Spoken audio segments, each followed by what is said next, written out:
All right, let's do this. What is up, everybody? Welcome to another Thursday night live stream. Sorry, I'm a few minutes late, and then a few more minutes of elevator music while we wait. So sorry about that. It's been a little bit of a crazy week. It's gonna be crazy for me till early July, so things might be a little touch and go with the live streams from this point forward. I can tell you that I will not be streaming on July 6th. Probably not the Thursday before that either, as I gear up for a really big audition. But that is neither here nor there. Tonight we've got a lot of fun stuff to taste, and I better move these things, as you can see, my stacked samples before these things fall. So let's talk about what we're going to be doing tonight. I'm going to say hello to some people in the chat, but first things first, I got to get some whiskey in my glass. So let me get my standard starter pour here.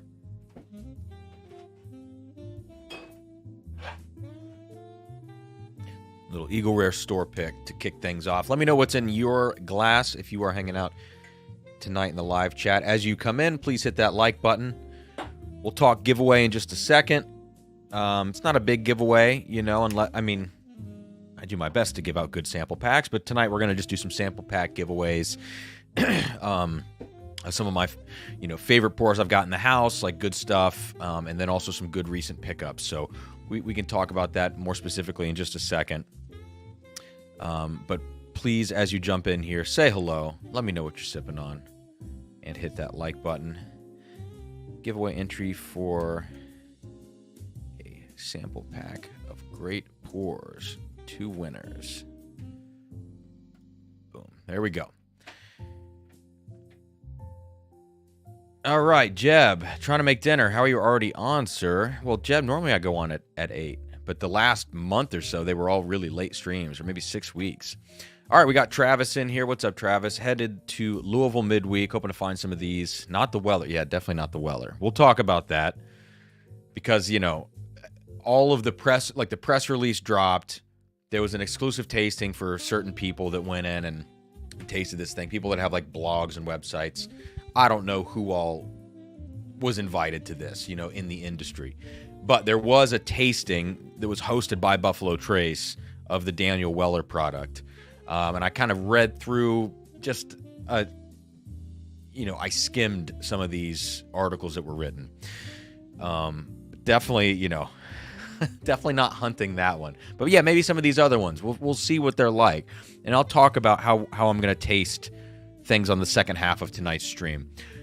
All right, David. Good to see you, man. Thanks for the live. No, thanks for hanging out on the live. JG877, mash the like now. Thanks, Jay.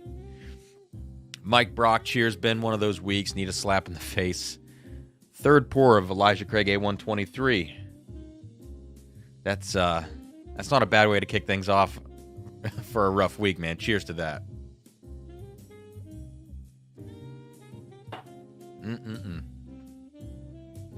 Speaking of whiskey,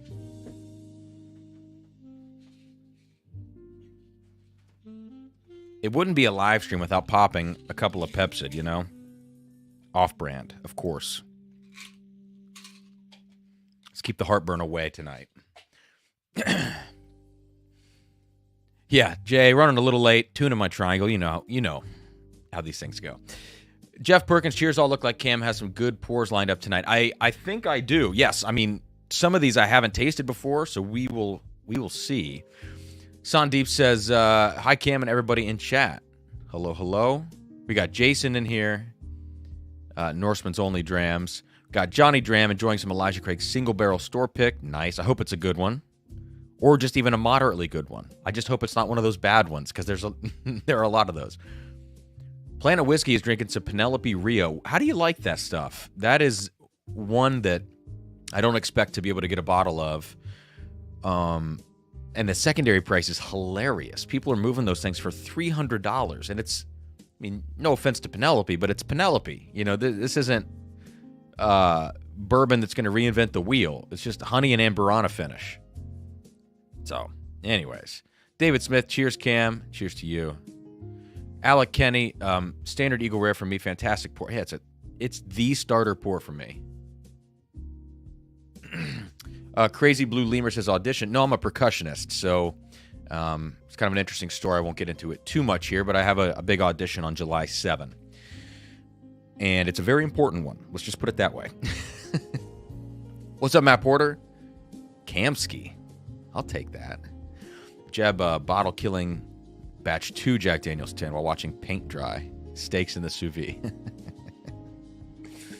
All right, scrolling down.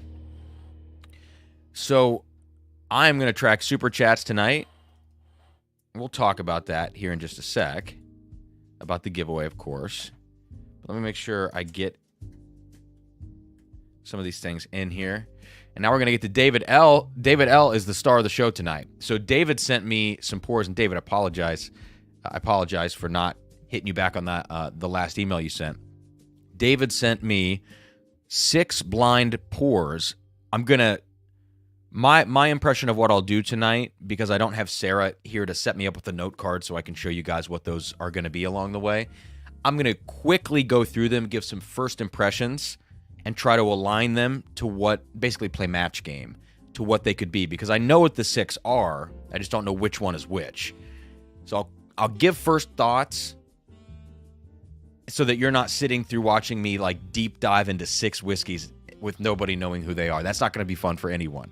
So quick thoughts, quick match game, reveal the pours, then dive deep into the ones that, you know, are maybe the most interesting. I'll hit them all, of course, but, you know, maybe the most interesting ones will get a little more attention. The star of that for me that David sent along are going to be the Rare Character Exceptional Cask series, which are those, you know, 8 to 14 year malt whiskeys from Kentucky with the mash bill 65 corn, 65 malt, 35 corn. Interestingly enough, I believe that's a Parker's Heritage malt whiskey mash bill. So could this be Heaven Hill? I have no idea. I just read that that's the same mash bill as one of those Parker's malt releases in the past. So those are in the mix. A few of those, I'll talk about those details later when we get to that part. What we're going to start with tonight is going to be Elijah Craig B523. So if you do have the new B523, get that ready. Get some of that poured out. As I finish up here, kind of the introduction, saying hello to everybody. That's going to be the first thing that I do tonight. Then we can talk Weller very quickly. I'll taste a couple of Weller things. You can see I brought out the old school Weller 12. Got the newer, you know, Weller 12 as well. I might pull out some 2016 William LaRue. I don't know. We'll see. And then we'll get to this blind tasting of 6 pours. The rare characters are in there. Cask Strength Lost Monarch, Cask Strength Emerald Giant. Yeah. So it's going to be cool. It's going to be a fun night, I think, and a lot of variety this evening, which, you know, it's been great to be getting some samples from people offering to send flights and things. Last week was Joe. This week is David. I think this is going to be a lot of fun.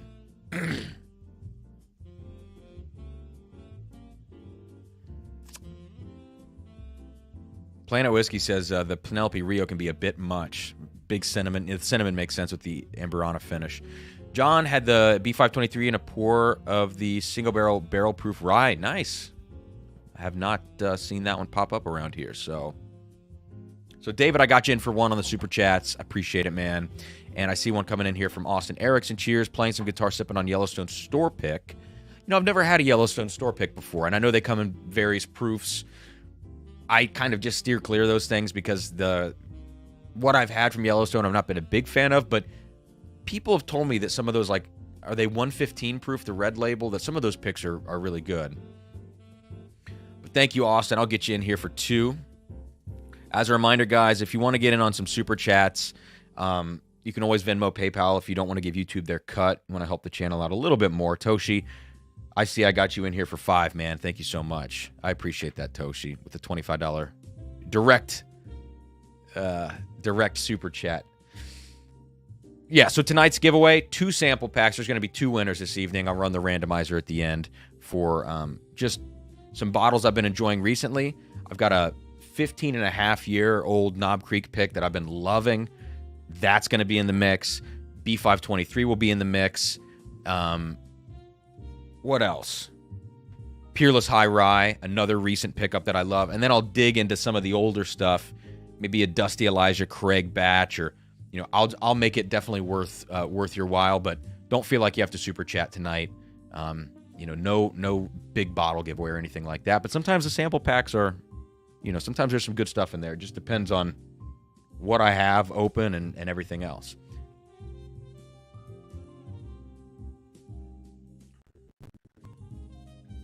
Okay. T. Jarrett, interested in your thoughts, B523. Jason hates it.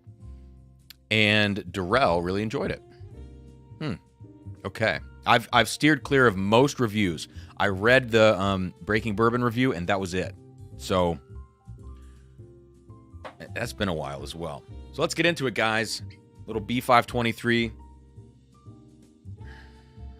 Okay. We're going right from Eagle Rare 90 proof to B523, which is going to be 124.2. 11-year, 5-month age statement. 124.2 proof. So let's check this out. Clear some things away from the front here. All right, Sandeep, PayPal, what's the name I should look for? It might be under Anthony Leach on PayPal. My first name's actually Anthony. Middle name's Cameron. All right, so if you have this B523 Elijah Craig Barrel Proof, let me know in the chat. If you're sipping it along with me, let me know as well. Be curious to kind of go at this together.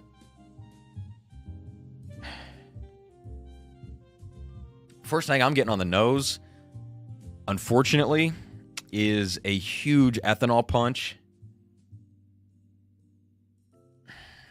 Yeah, you know, I think for some of these Elijah Craigs, I think for a lot of whiskeys in general, you can glean a lot of information from the very first nosing that you do. I know that when we're talking barrel proof whiskey, that there's going to be some heat there. It's natural, you know, whether it's 115 is your barrel proof or 140 is your barrel proof. There's always going to be a little bit of heat. But heat doesn't have to come off as like pure ethanol. And typically when a whiskey comes off the nose as just pure ethanol, I know people are going to say, oh, it's a fresh crack. Yes, I cracked this yesterday. I poured some out. You know, whatever. I'm going to disagree with you on the fact that there's a huge ethanol impact on the neck pour or whatever. Like, I agree that things change over time, but I think hot whiskey is typically just hot whiskey. That's my experience. I've definitely seen whiskeys calm down over time, but not where they're fundamentally losing that ethanol punch on the nose. A lot of times you just get used to it, I think. You'd learn what to expect from the whiskey. So to me, the first impression of this on the nose is kind of disappointing. Now, the only ethanol is not the only thing that's coming through on this, right? It's kind of an interesting combination of things. I'm getting more vanilla on this B523 than I remember getting on any recent batch of Elijah Craig Barrel Proof. It's not that kind of highly aged vanilla cream note that you get on really, really old modern whiskeys. That is a distinction. Dusty whiskeys that are really old don't really go vanilla for me. They go darker and sweeter. A lot of modern whiskeys, Heaven Hill 17, King of Kentucky, some of these things, they do have dark notes, but the vanilla is what comes through when they age for a really long time, and it's like a vanilla cream. It's dense vanilla. This B523 is coming off a little bit more like surface level, watery vanilla. Like it's just not as pronounced, as dense on the nose. There is kind of like this burnt thing going on too. Yeah. Actually, you know what it is? I was thinking, like, yes, there's Heaven Hill nuttiness. There's a sawdust note on here, which reminds me of earlier batches of Larceny Barrel Proof, B520, C920, These things were really sawdust heavy. Pencil shavings, maybe. Yeah, B523 kind of has that. So, yes, dark chocolate. Yes, brown sugar. I don't know, guys. I don't know about the nose on this thing.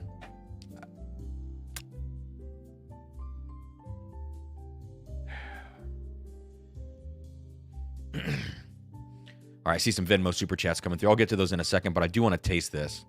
So let's get into it here. Cheers.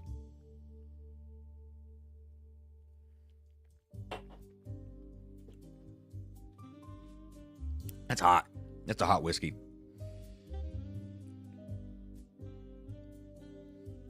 Wow. Palate better than the nose. 100% better than the nose.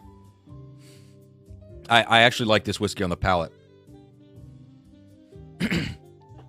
So this has a lot of like chili pepper spice on the palate, and you could attribute that to you could attribute that to a few things. Like one, sometimes these Elijah Craig barrel proof batches, the rye comes through more. I remember C920 in particular. You go from B520 to C920. C920 had a little greenness to it, a little sappiness, and a lot more rye kick. That happens every once in a while in these batches. I think that's in play. But it also feels, you're going to hate me for saying this, it feels like young oak. You know, we talk about some of these young double oak products that are hitting the market and how they have that lumber smell, that lumber yard, raw wood, yeah, sawdust sometimes. It just depends on how you think of it. This has a young oak profile to it. There are dark notes, there are aged whiskey notes in this, but the oak profile on it, to me, when you're looking for the wood, in the nose and the mouth, it's coming off like a young, spicy kind of, you know, oakiness, I guess.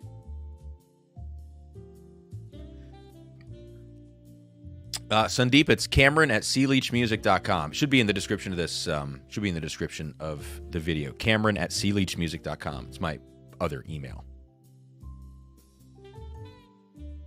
Is anybody else in the chat? Who else is sipping this right now? B523. The chili pepper thing, I'm going to stand by that. I think this is a heavy kind of chipotle or chili pepper spice. Andrew, yes, B523. Toshi, never. Never, never, never. That means kind of a weird location for that.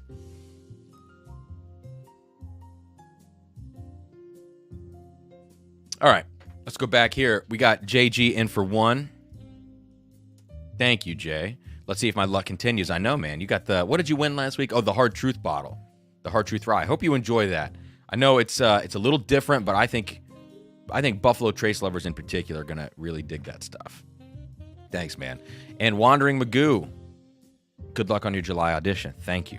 Cheers. I appreciate you guys and your super chats. Brandon Lincoln tried B523, but with a cigar. Yeah. Hard to get those notes out when you're being blasted in the face with a cigar.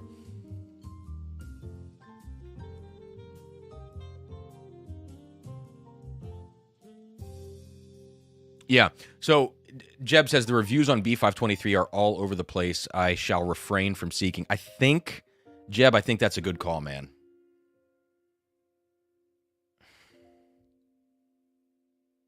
So coming back to the nose, I think often after you nose a very ethanol-forward whiskey and you taste it, you can come back to the nose, and once your palate, your olfactory, everything acclimates to the proof and the extra dose of ethanol given the proof, sometimes you can get into some other notes on the nose. This is still just an ethanol firebomb on the nose. I'm not really able to get past my initial take on this whiskey.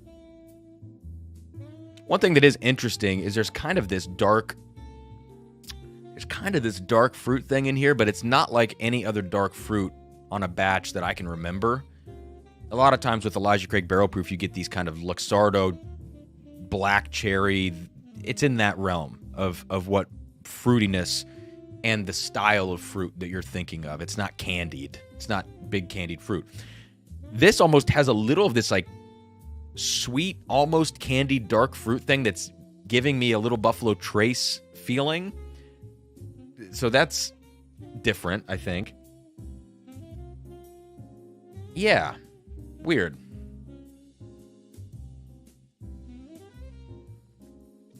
It's really on the back end of it, but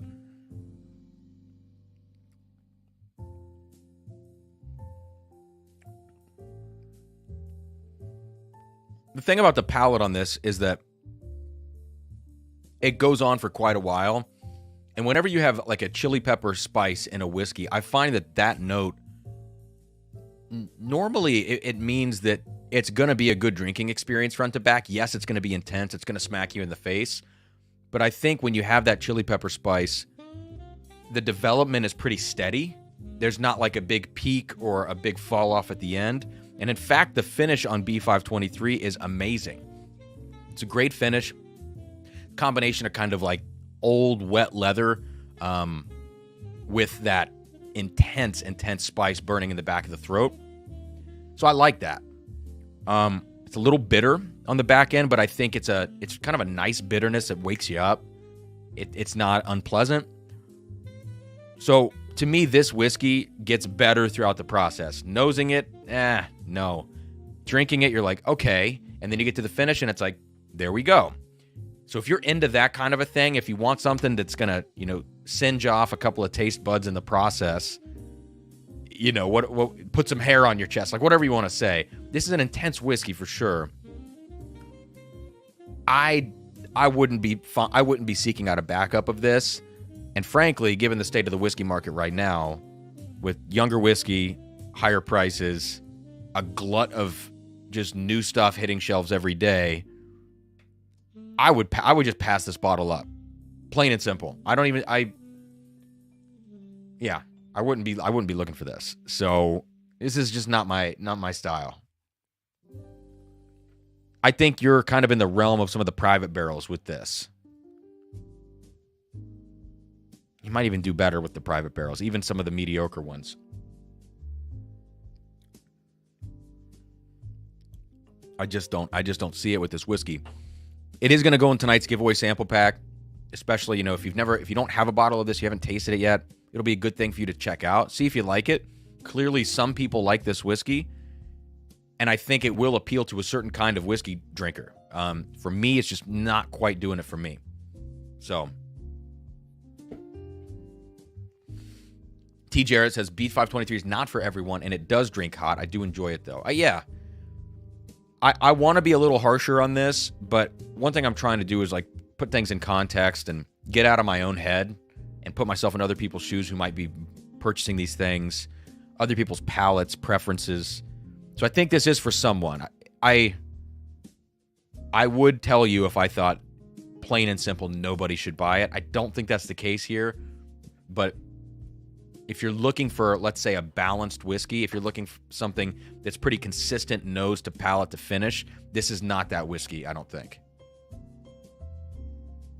Just so hot. I wonder if water, this never works. This never works for me in American whiskey, but let's see if a little splash of water in here.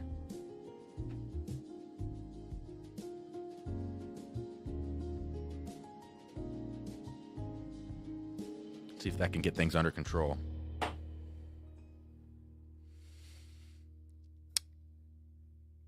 Andrew says, has anyone else not seen Larceny A123 yet? A lot of markets have issues with Larceny. I mean, I feel like it's a smaller release. Coming this month, along with ECBP B523, I'm told. Confused on that. Yeah, you know what? Let me get to Venmo here, because I have a couple of Venmo Super Chats I want to make sure I get logged. And if you guys do Super Chat, Venmo or PayPal, please let me know in the chat. Tag me in there. So William Molnar in for 4. Let me get you in here, William. While the water kind of rests in the Elijah Craig. William says, do you think it's odd that Ohio Liquor, which is our state agency, dropped A123 and B523 the same week for Elijah Craig. I do think that's weird. I don't know what's going on with them. Because I was trying to figure out if B523 was hitting this week or not. I didn't realize that. I mean, maybe, did we see A123 at all? I don't remember because I don't go out that much to check it, to check on those. But I was wondering if it was going to hit. And then I'm like, well, if they're both dropping, I don't know if stores are going to always get both or just one. So I'm not going to go hunt. So I spent an extra like $15 on a local secondary just to make sure I had this bottle for tonight. That extra $15, saves probably some time running around town. Brandon, yeah, I will compare it to A123 here in just a second. I can do that. So my glass is actually a wider mouth than a Glen, and a little wider bowl. So I think if I threw this in like an aged and or neat glass, maybe it would do a little bit better. Oh, David got the Larceny B523. Nice. I'm keep my eyes peeled for that because Breaking Bourbon gave it 4.5 barrels, 4.5 stars, which is high praise from them. And a lot of times I am with them on a lot of these things. It depends on the reviewer, but all right, let's get to a couple more of these direct super chats. Andrew Surflink, thank you, man. How do I, why is this not popping up here? Oh, God, Andrew. Oh, I'm sorry, dude. God bless America. Yes. I'll say no more. Tomorrow, dude. I promise. Thank you. I got you in for 15. Keith Thompson in for 4. And remember, guys, you're playing for 2 sample packs of, I'll do half recent pickups that I enjoy, plus this B523, which clearly I'm not enjoying that much. But I want you to taste it, and then I'll throw in some other, like, cool older stuff as well. So I got Keith, I got William Molnar, I got Andrew Surfling, and it looks like Sandeep threw in 15 on PayPal. All right, so we've got a little water while PayPal pulls up. Let me check out the B523 with, like, 5 drops of water.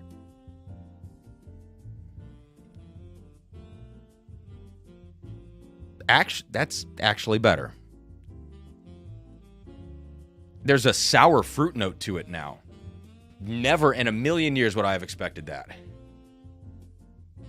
Yeah.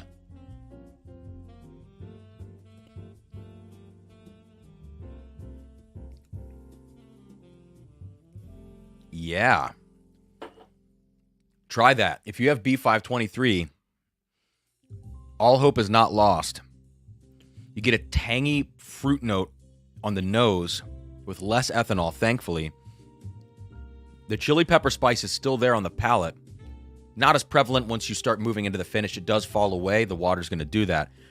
But what hangs on now is less spice and more like broad, sweet flavors. Big fruity notes that you would have never known were in there without water.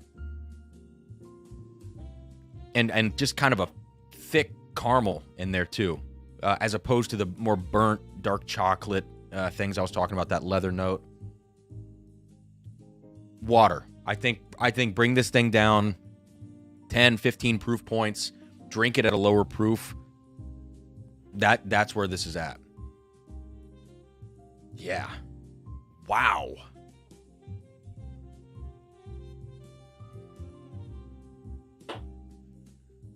Yeah.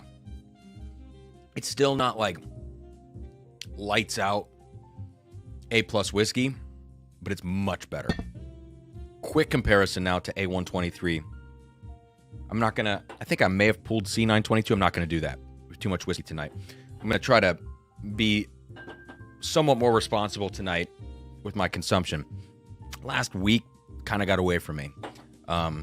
Next day was rough. So here we go. A123.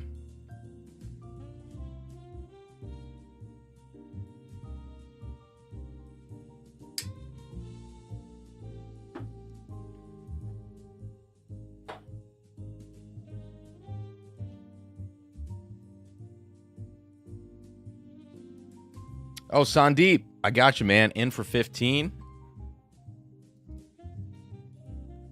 Thank you so much for the super chat. Deep in for 3. And Amy Bohm throwing her hat in for 4. Cheers, Cam, here in the background tonight. Let me know if you need anything. Amy, thank you. And thanks for jumping in on the super chats. You're the best. All right, guys. Let's do this quick comparison now. I can pretty much tell you how this is going to go, but I think Brandon is the one who asked for it. Yeah, Brandon, strange world to live in if Larceny B-Batch is better than... Well, I think in general, if Larceny is better than Elijah Craig. You know, because even C922, best Larceny in my opinion, you put it next to any Elijah Craig, and it just is not a good comparison.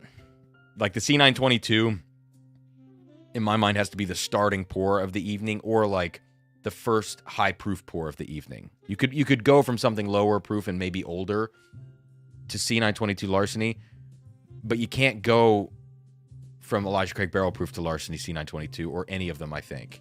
It's just not a good progression. Cheech, $5 super chat from Cheech. Let me write you in here. Thank you, man. Have you seen the AI remaster of Rush from 1988, the YYZ and drum solo? I'll have to check that out, man.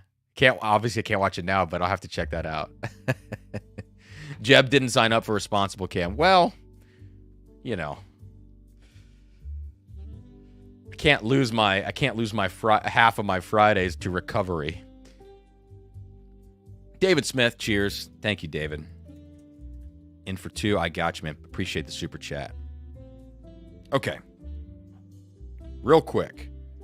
Over here, on your left, B523. God, that's a hot whiskey. Now, A123. I mean, that's not close. That's not even a competition in my mind. A123, sweet, dark. I mean, I remember the dark fruits on this now. Oh, like a little perfumed, floral, sweet, dark fruit.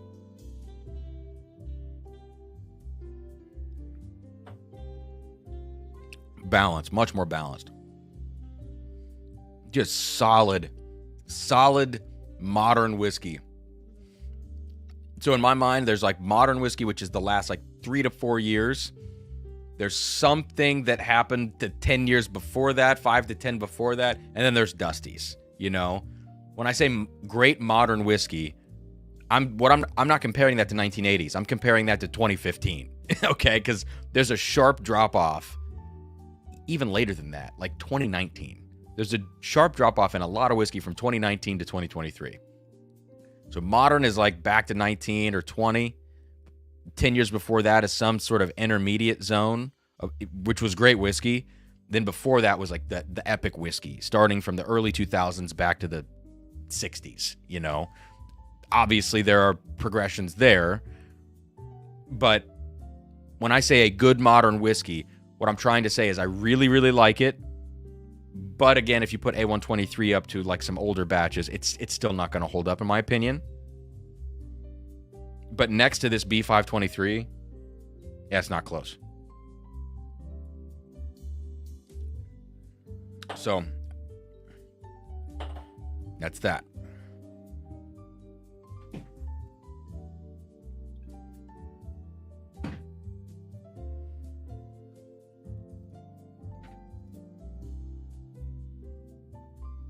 What do you guys think? Has anybody in here done this comparison as well?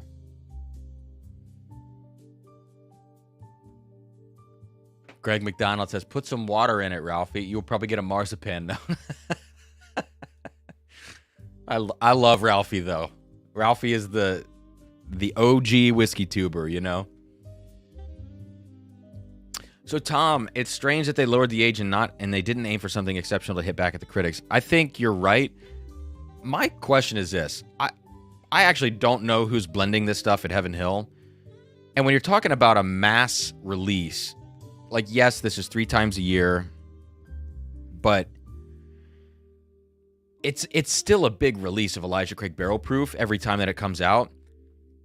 Excuse me. And I've got to wonder, like, how you even go about test blending this stuff? Or does that even happen with a release like this? Is it feasible to test blend this, like proportionally or even close to proportionally, to see what you might get? Or are you just sampling barrels from different parts of the rick house of similar age statements in the same distillation run and saying like, yeah, let's take those 10, those 20, those 30, let's just bring them together and hope it works? I feel like it's probably closer to that. They're probably just pulling from sections. I could be totally wrong. This is all speculation. Probably just pulling from sections of rick houses from age state, distillation runs, certain ages, and just rolling with it. I don't know.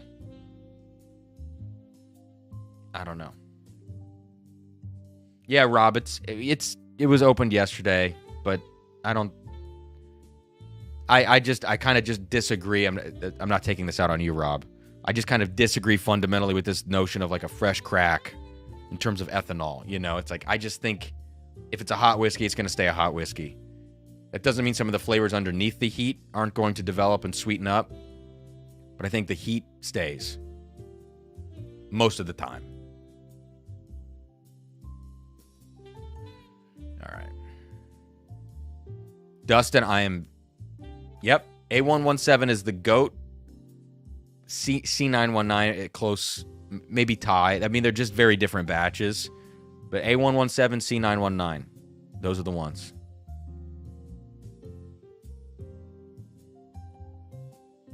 Cheech, man, if you want to collect them all, obviously go for it. But to me, this one just doesn't do it. So let me get these out of here.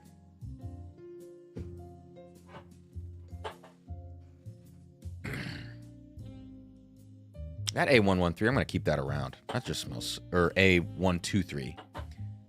That just smells good. I'll leave this on the table. So what's next? Let's talk Weller. Let's talk Weller very quickly. Yes, Cheech, as he says, please hit that like button, guys. We got 77 in here. I don't know how many likes we have. I'm not checking the page. But please hit that like button. Okay. And John, I agree with all of these things except for the liking B523 part. 39 likes, says Cheech. Guys, come on. Help me out a little bit. 77 in here, 39 likes. It would be great if you could hit that like button.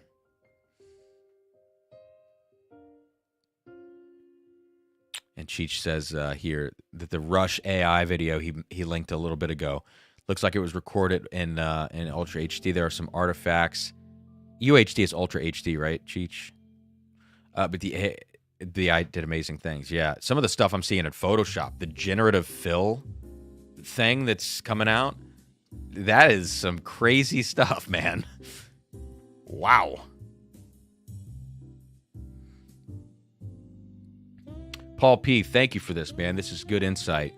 There was a Jackie Zykan interview where she talked about how they have tasting panels to taste through barrels, and then they have an expectation of the notes thereafter.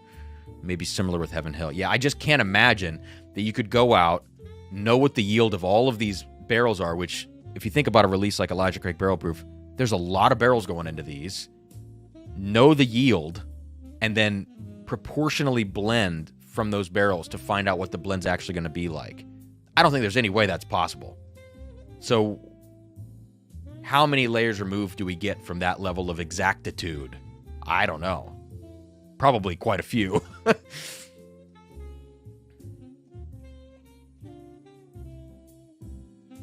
The Sugar Kitty licked the like. Tasted like a wheater in a flannel. We're going to get some wheat right now. Okay.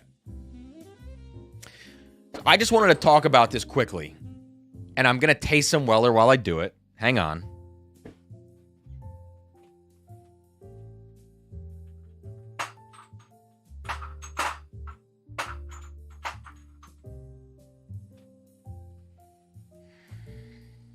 Okay.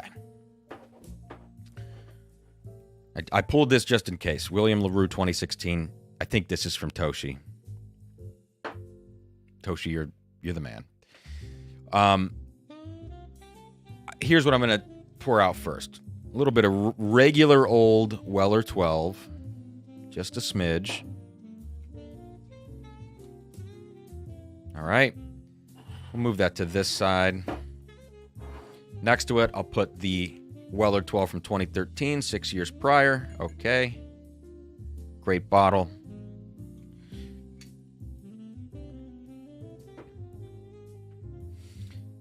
And now let's talk about Daniel Weller.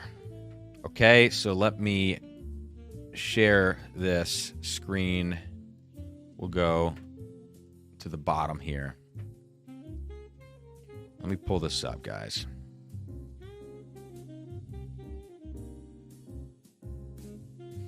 So I've gone through a couple of these. I've gone through a couple of these websites, right? Some of these bourbon blogs. This one is Bourbon Culture. I don't know much about these blogs. I'm going to be honest with you. Like, I don't know the guys behind them. I know a lot of the people in the industry know these guys. I don't know them. But Daniel Weller, this is a new product coming out from Buffalo Trace. And I've seen discrepancies actually online whether this is a 750 or a 375. I think it's a 750, but who knows? Various bloggers, reviewers that have these pages, a lot of them were invited to this kind of first tasting, first look at this product that happened. They tasted some different things in the Weller line, Weller 12-year Special Reserve. Then they tasted this Daniel Weller 1794. Okay, so you can see already the packaging on this thing is ridiculous. Looks beautiful. And I'm going to try to monitor the chat as much as I can as we go through this. If you guys have any inside information about this stuff, please let me know. Weller 12 smells awfully good at 90 proof. All right. So here's what we got. I'm not going to read all of this to you, but I'll just hit the highlights. Buffalo Trace hosted their launch of the anticipated Sazerac Weller line extension, Daniel Weller Emmer Wheat, yesterday at Analog in New York's Greenwich Village. So I didn't realize they actually did this in New York. Okay, so they talk about Harlan Wheatley was there. He was leading this. Buffalo Trace reps started their campaign for the hotly expected release. Whatever. We're talking about the packaging. There you go. That's a great photo of this, right? That looks great. This is 12-year age stated. So what we have here is we have a Weller product that has a different kind of wheat. There's not red winter wheat in here, which is typical of the Weller line. It is Emmer wheat. I don't know what that means. I know it's an older grain. We'll keep going here. This is what I found interesting. I didn't see this in some of the other write-ups about this. And sorry about all the ads floating around on this page. These barrels were initially laid down with the intention of having them bottled under the Buffalo Trace Experimental Collection, BTEC line. But after tasting them, it was decided it would make more sense, aka money, to use the Weller name. That, to me, is kind of not cool. I have to just throw that out there. And then this guy, whoever this is, speculated like it felt like it belonged in that collection. As a quick aside, Harlan commented that there are over 3,500 experimental barrels currently being aged at Buffalo Trace. So that's quite a few. What will they become in the future? Who knows? Interesting fact, this will use the same mash bill as the standard Weller line, but with Emmer wheat replacing standard red winter wheat. Okay, look at that cap. That looks gorgeous. And then here we go. One final detail about the liquid. Said to be aged in the middle floors of whatever warehouse, but it was not warehouse P. They say it's noteworthy because Weller does have a label that makes that distinction on the CYPB, aged on the upper floors. Okay, then we talk about the packaging. I don't care. Truthfully, I just have to say this. I don't care about the history behind this. I don't care about who Daniel Weller was. And let me take this off the screen real quick while I rant. The fact that they're dropping this Weller, I haven't said this yet. SRP is $500.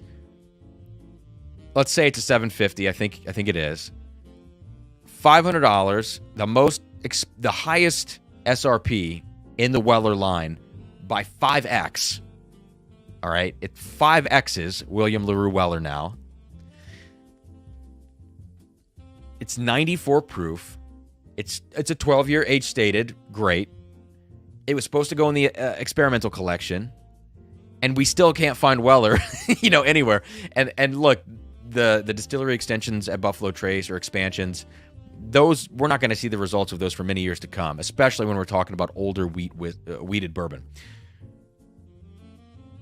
But because of that, because of the scarcity, because of the price hike, the fact that this was probably intended for a much lesser line in the experimental collection, it became what it is now. I don't give a shit about the history or the story they're trying to tell with it, because why would I? You know, like, you haven't set anybody up for this or sold anybody on this. It's like, let's pull out another Weller name. It could be the coolest thing ever. It could be the coolest story. But the fact is, like, this product doesn't allow, I think, any investment in the history or anything like that. I mean, am I crazy in saying that? That the history of this bottle, whatever it is, whatever story they're telling about Daniel Weller and who he was, I think it's so secondary, tertiary, whatever, to the fact that this is another unattainable, and this time ridiculously expensive, unattainable bottle. I don't know, man. Okay, Joe says 750 mils from the press release. Thank you, Joe. Jeez, we got $500. There you go, Jeb. This is it. Buffalo Trace doing a heat check to see if they can put out anything and watch the mouth foamers flock. Try to say that 10 times fast. Roy, if you sent a super chat on the last stream, I probably did get it, man. Thank you so much. And good to see your name popping up.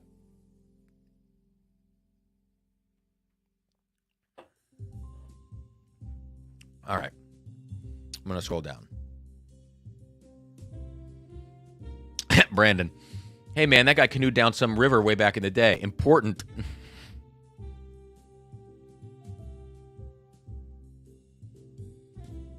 Yeah. And then Cheech says, Joe, you're not wrong. Oh, God.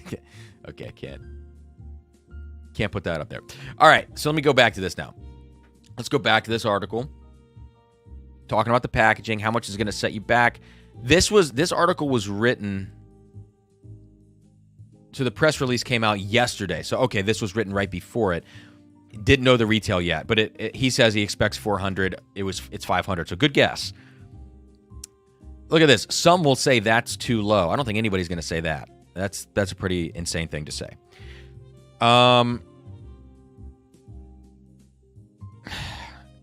Yeah, okay, he talks about other SRP.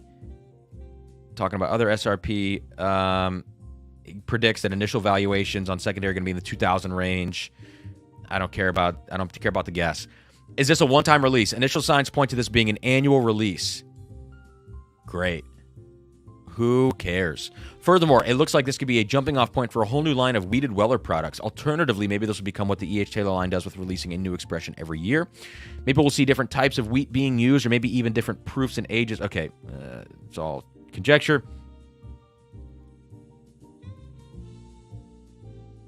Dies off rather quickly. Could have told you that. All right, so there you have it. One person's opinion on this, writing this article. Check out some others if you want. That's the bourbon culture. I did see one from Tasting Table, which I'm not familiar with this site. Look at that shot. That's a beautiful picture, huh? What is it? Great.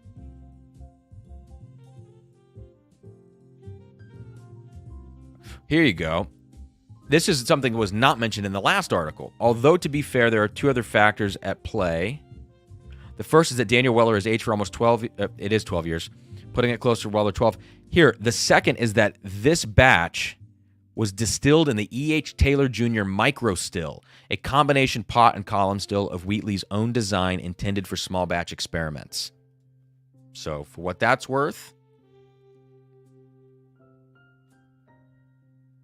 And then this person gives... Does he give some notes?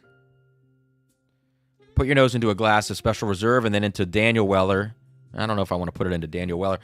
You'll swear you're moving from peppermint to butterscotch. So if we get some butterscotch on this whiskey, that would be pretty cool to see a modern whiskey getting some butterscotch notes. But that's that. All right. going to read the chat now. But I feel like this is some crap, man.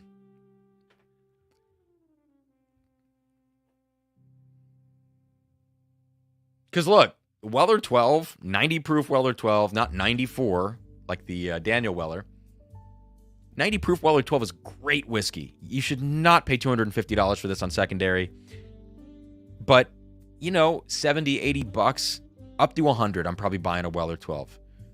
Knowing the rarity of it changes things. Knowing the secondary price changes things. But whiskey, just looking at it as a 12-year-old whiskey that you would find on a shelf, I say up to 100 bucks. You have a reason to pick this up, you know?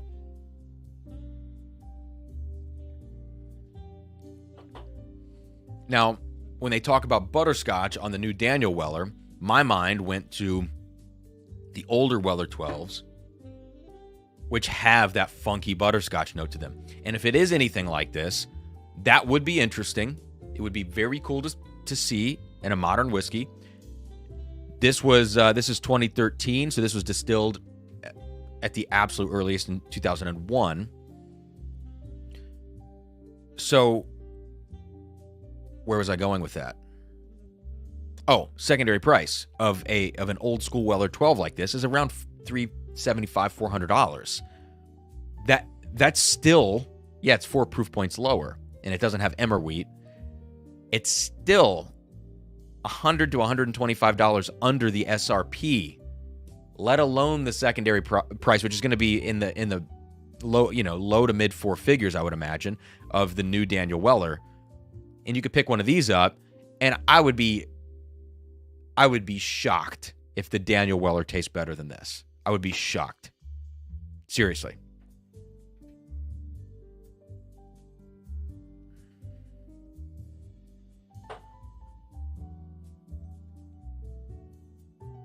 All right. I should stop yapping here. Paul P. $10 super chat on Venmo. Thank you, Paul. Let me get you in here real quick, man. I've got to bring my super chat tracker back up here. Thank you, Paul. Got you in there. And let me check out a few super chats before I read the rest of the chats here. I just want to get these locked in. Starting with Mike. Mike Snook. Keep up the great live streams, Camp. Thank you, Mike. I got you in for 4. Much appreciated. Cheers to that.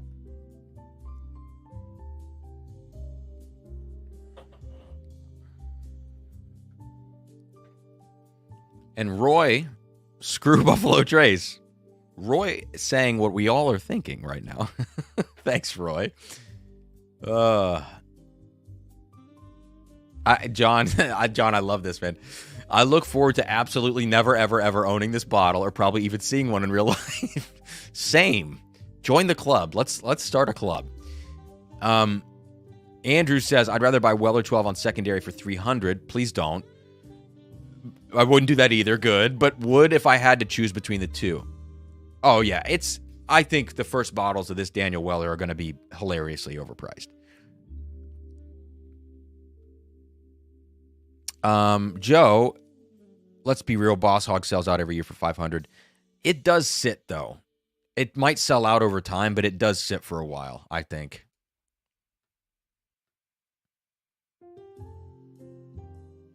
Derek, I like this, man. Let's go to a different little playlist. I honestly don't view this as a whiskey. It's a whiskey-related collectible, a massively high price tagged knick-knack for those who simply must have all the Infinity Stones and apparently a compass. I love the little jab at the end there, Derek. Yes. Brandon read the whole story. Didn't feel like a $500 story to me. Yeah, I would. You like the eyes on the Weller 12? That's my wife. It's my wife's creation. I'm betting $3,000. Speaking of my wife, I'm going to make sure she's okay real quick. She's still not home, so I want to just check on her. Give me 2 seconds. All right. Yeah, we're good. All right.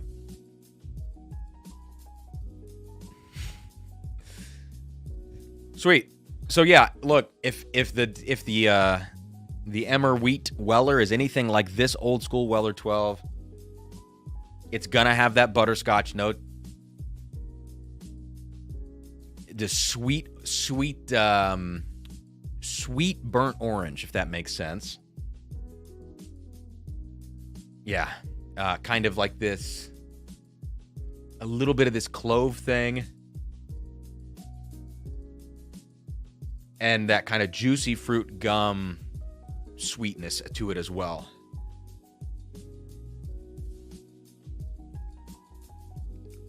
Palate, unbelievable. It's just so good. If it's like this, that's great. This is $375 to $400 secondary. And so, Cheech says, I've got to run. If I win anything, give it to Sandy. Thank you, Cheech. That's awesome, man. You got it.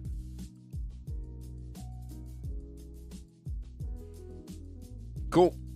Let's move on. I'm going to save, I'm going to save all of these right now. These are good pours. I don't want to pour them out. Let's move on. So David L. with a little snark. I love it. I love the Buffalo Trace snark on this stream. Here's the thing, though, guys. As much as I love to talk crap about Buffalo Trace, they make really good stuff. They really do. And, you know, maybe one day we'll be able to find age-stated stuff after these, you know, this billion-dollar expansion, however big their expansion was.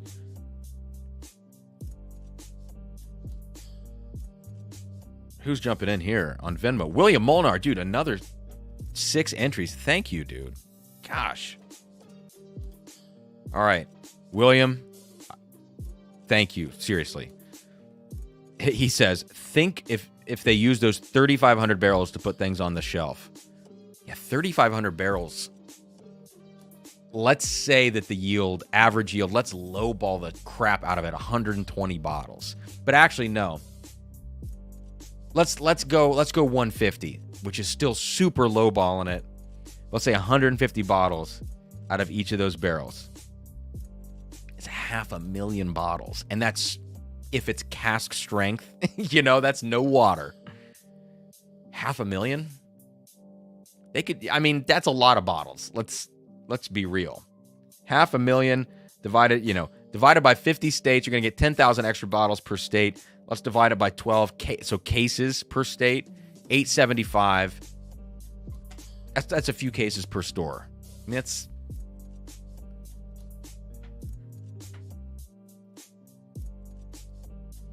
Jeb, you burned your... Dude, I thought you were watching your sous vide paint dry. Come on.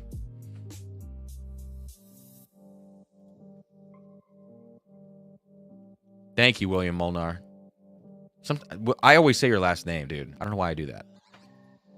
Brandon, respect your palate. Enjoy your content. Thanks, brother. Only takes... Brandon, let me get you in here, man. You're right. It does only take one. I appreciate it, man. Andrew, yeah, crack the Weller 12, man. Let me know what you think of it. That's awesome. Congrats on getting that bottle, because for me, it was like a big milestone in my mind when I got my first Weller 12. I paid secondary for it, but it was still a cool moment. So let's talk about what David sent this evening. I'm going to pull up his email, which has an answer key at the bottom that I have to be very sure not to see. And I promise you guys, you know, life is less fun if you cheat on blind flights. I'm going to tell you that right now. And so I promise you, one thing I will promise about my channel is that I will never, ever, ever cross my heart cheat on a blind flight. There's no reason to do that. There's just no reason to do that. But this one was a little risky because it was at the bottom of an email that I was like, it was like, stop reading here. And it's like, I'm done reading. I got to get 2 more glasses.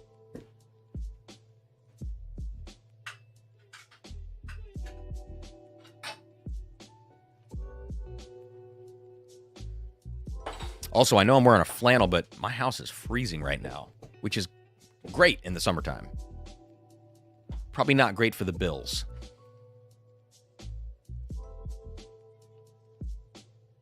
Keith, I love Stag 22B. I love it. I'm going to smell it real quick.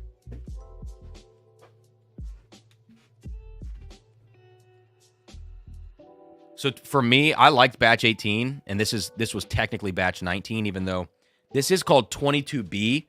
22A is hitting places now, which is really weird and out of order. But a lot of us were calling this batch 19 because it said 22B. It was the next one coming out. We didn't know if there was going to be a 22A. I'm going to refer to this now as 22B. I think this is the best batch since 12.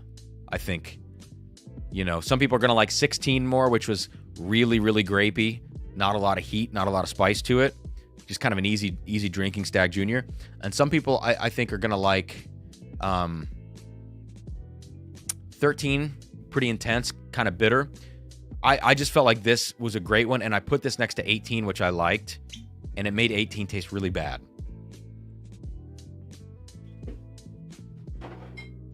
But what I got from that 22B was a little more of like this baked bread, baked goods thing that I'm not so accustomed to getting from a Stag Junior.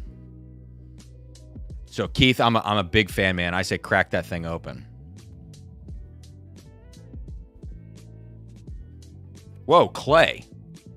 A bit late to the party, but I've had the new Daniel Weller Emmer Wheat. It's easily... Clay, how did you have that? Okay.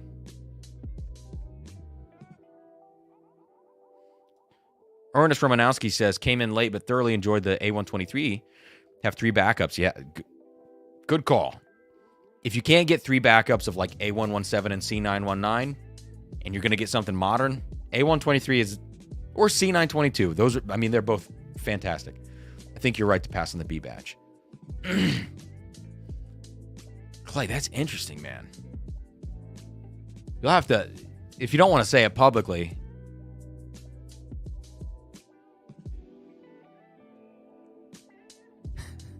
By the way, this is Harlan Wheatley, and I'm taking it for Clay's computer. If that were true, that would be wild. I would be like, I'm so sorry, Mr. Wheatley,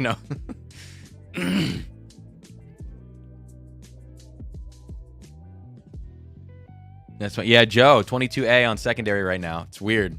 And then 23A also. 23A and 22A hitting at the same time. Like, what? It's got to be an issue with when they changed distributors and they had that thing happen. That has to be why the Stags are coming out of order. Yeah, he got me too. I was like, what? How did he taste this?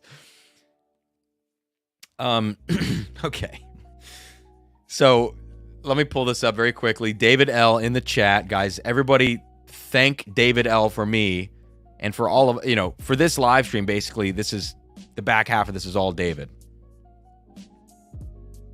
So here we go. This is what we have tonight. In these 6 sample bottles, in these 6 glasses, we have the Redwood Empire, Cask Strength, Lost Monarch, and Emerald Giant. Last week, I tasted the Pipe Dream. Not a fan. Everybody says this is not the one. They say the rye is the one. So we'll see. So we have the Lost Monarch Borai. We have the Emerald Giant Rye. That's 2 of the 6.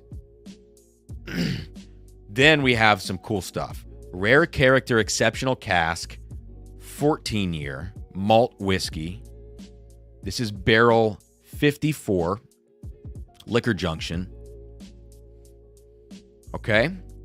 We have a Rare Character Exceptional Malt 11-year, so we're getting younger. Then we have a 9-year, same thing, malt whiskey. With this, they all have that 65 malt, 35 corn, which apparently is a Parker's mash bill from back in the day. And then the last of the 6 is a 6-year, 7-month Rare Character pick, MGP distilled, but aged at the Old Taylor Distillery in Frankfurt. It's 21% rye MGP bourbon mash. So 3 malt whiskeys, 9, 11, and 14 year. I'm so excited to taste those. A 6.5 year, essentially, MGP pick aged at the Old Taylor Distillery, which people have said those picks are fantastic. And this one has a picture of a vanilla ice cream cone or something. So maybe that gives some expectation to the profile. And then the 2 Redwoods. So let me pour these out. These are blind. What I'm going to do is take some quick notes at the beginning. I'll reveal them quickly. That way we all know what I'm drinking. And then I'll do a little bit more of a detailed review on all of them or some of them. You know, we'll just kind of see where this takes us. Special thing to note between these 6 sample bottles is that I'm going in order right now, A, B, C, D, E, F. F, the final one, is a 2-ounce bottle. The others are 1 ounce. That gives me some hint as to what could be in a 2-ounce bottle between those 6 options. Could be a trick. It could not be a trick. My guess would be that he threw the Rare Character 6.5-year MGP bourbon pick in there, because it's the one-off in the group. But let's see. Let's see. I don't want to put too many ideas in my own head here. So again, David, thank you, man, for sending this sample pack along. I'm excited about this. Beer Bourbon 502, what is up? Are the malts aged in new oak or used? I don't know. I think these are... Actually, you know what? I don't want to speculate. I have no idea. Let me say that. Alex Quintero says, good to see you live. Hope you're doing well. I'm hanging in there, man. Hope you're doing well also. I'm going to take some notes on these 6. Phone is going off to the side just for right now, so if anybody's Venmos or PayPal Super Chats, I'll check that in just a bit.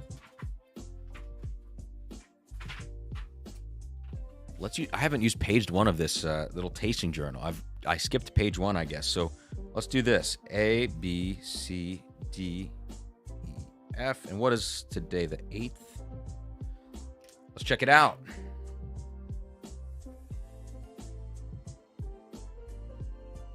Beer to bourbon, drinking the rosé. Penelope, I like the Penelope rosé. Batch 2 was my favorite. Haven't had batch 4, haven't had batch 1. So I guess between 2 and 3, 2 is my favorite. It's in the older bottle design. All right, Glass A. I'm going to do just a quick down-the-line nosing of these, I think, because I want to see if the malt whiskeys stick out to me. Glass A feels like this could be... It's very spicy on the nose. A little bit of a... There's a teeny bit of a nuttiness here. Yeah, like light, nutty caramels. Almost like a pear. Like there's something fruity in here. I'm going to go pear on this. It's turning a little malty, a little honey malty to me. So I could see that being one of the rare characters. I like the nose on this. It's an interesting combination of sweet notes, honey notes, malty, a little bit of nuttiness. It's interesting, and that pear note stands out to me. All right, I'm on to sample B now. And that smells ridiculously good. That is dark, dark, dark whiskey. That smells really good.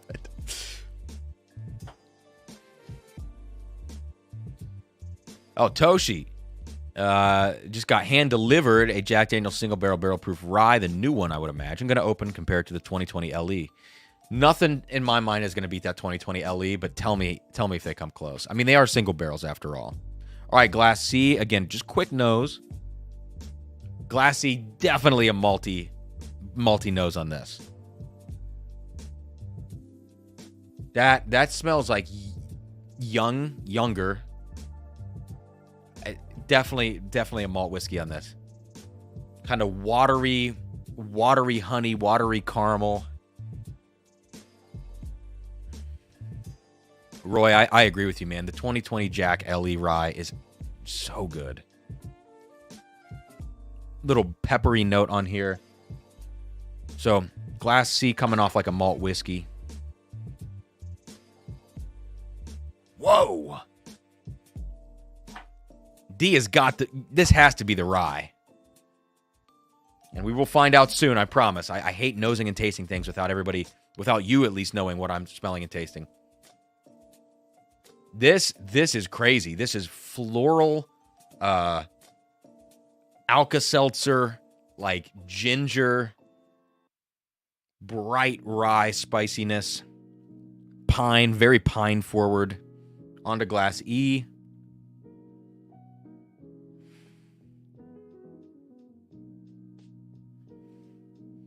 Glass E, this has some of the same notes that I just smelled in what I imagine is the rye, but lesser. So this could be the Lost Monarch Cask Strength if I had to guess. I'll taste them all here in just a second. I'll say this. This Cask Strength Glass D, what I imagine is a Cask Strength rye, fantastic. That is very fun whiskey to smell. And it reminds me of something that I'm going to pull off in just a second. Assuming that's the rye, I'm going to pull that whiskey off the shelf. And let's finally go to glass F.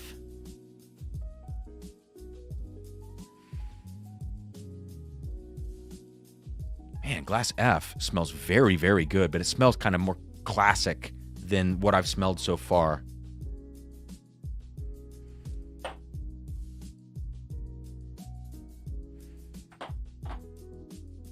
Yeah, I'm going to imagine that that's the MGP. So here's my guess. This is just off the nose. I will taste them first before I reveal them. Off the nose.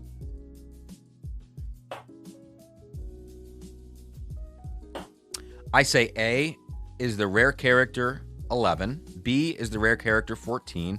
C is the Rare Character 9. D is the Rye, the Emerald Giant. I'm going to say E is the Lost Monarch.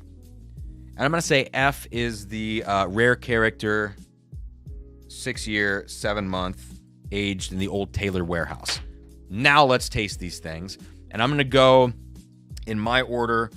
So I'm going to start with glass C very quickly, which I think is the youngest Rare Character Malt Whiskey, which I said was very kind of watery honey, watery caramel, golden raisin, light fig. Very solid stuff. Milk chocolate on the palate. Textured, which you get from a lot of American malt whiskey. Like very textured on the palate. Like it's grippy. If we were talking about, wine tannins, I would say that, this has very kind of granular tannins to it. All right. I'm going to go to glass A next, which I imagine is the 11-year. This is darker, nuttier, burnt cherry. So we're getting way darker fruits on this one.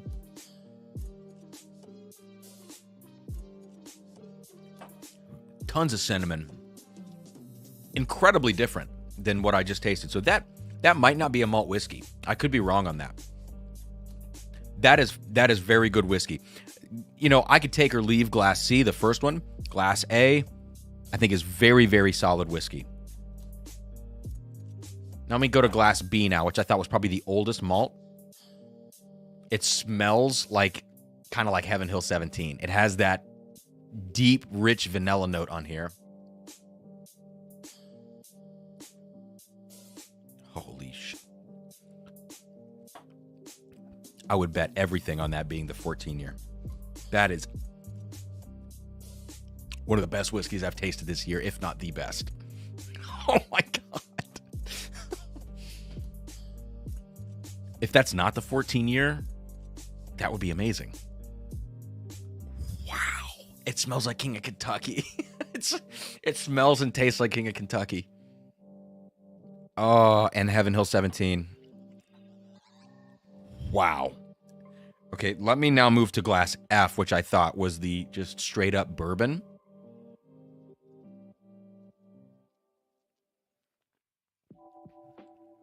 From Rare Character. Yeah, I think I'm going to stand by that. Two more before the reveal. I hope I've gone through these quick enough. I think it's been fairly quick. This is like for a 6.5 year, if that's what this is, this would be incredible. So part of me is second guessing myself. It has the buttercream note though, and the picture on this Rare Character barrel had that vanilla ice cream cone, or just the ice cream cone. Some of those MGP things that have that buttercream note, which over time I think turns into more of a root beer note. This reminds me of a dancing goat pick that I have, that Derek has also, which I think as those things age, they turn root beer, like I just said, which would be Old Louisville Batch 1. Yeah, this is for 6.5 years. You wouldn't believe that that's what this is. Again, I'm hoping that I'm right on that guess. Now let me go to what has to be the rye. Glass D has to be the Emerald Giant. In crazy nose. What did I say? Alka-Seltzer, lemon ginger. Big pine notes. Very, very outdoorsy. Walking through a freaking forest.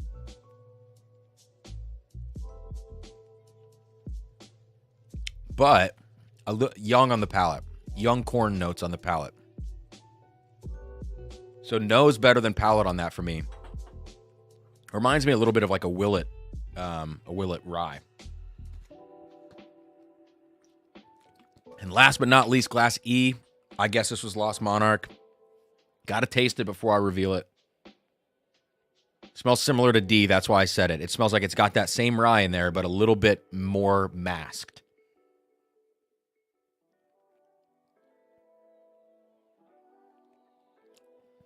If that's the Lost Monarch, it's rye heavy in the blend. So let's do the reveal. David has this. I'll get to the super chats in just a second. Oh. Guys, hang on. Sarah called me, and if she called me, that's probably, I don't know. We'll see. Gotta mute myself real quick.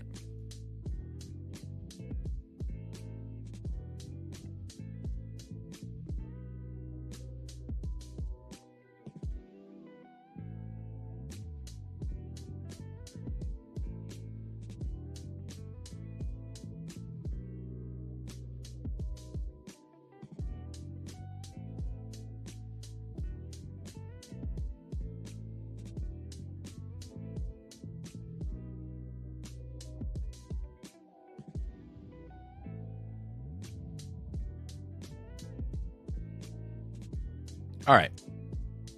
Well, she's not picking up. I think I've lost my AirPod connection to my computer. 1 second here. Okay. Yeah, it's going to give me a hard time about this. Whenever it jumps back to my phone, it always gives me a hard time. Sorry. The wife never calls when she knows I'm on a live stream, so that freaks me out. I hope she calls me back.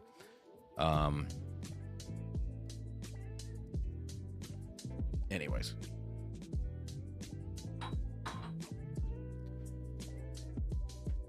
Let me try to get my audio back, guys. Give me 2 seconds. Sorry. There we go. Okay, we're back. Let's do this reveal. So I got to pull up my email from David.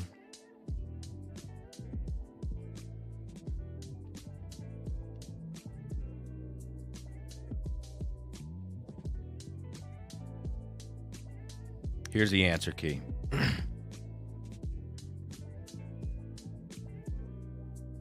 All right. That was it. So, I did get this right in this little match game. Glass A was the Rare Character 9-year, which smells like it smells like a very, very sweet version of a Knob Creek pick, and way over 9 years old to me. And I think most bourbon, that's so good. That drinks more like Knob Creek 12-year cask strength.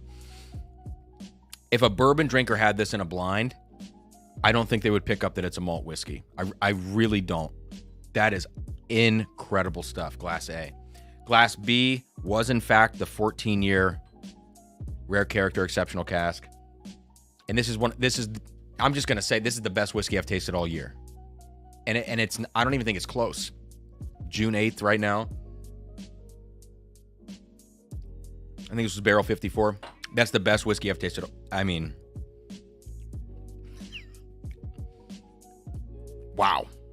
I did not expect that. So Brian Bikey, you were right, dude. Abandoned Bourbon. His hype on these things was absolutely warranted. Next up was the, oh, I had these wrong.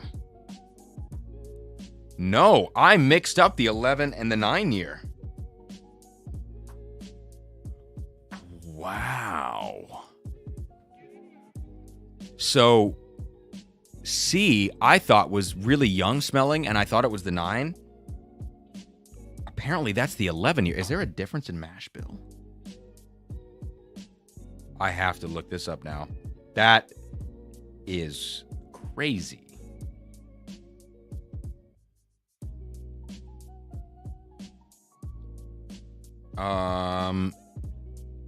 David, my mind is blown right now, man. I am looking for this in my email's giving me a hard time right now.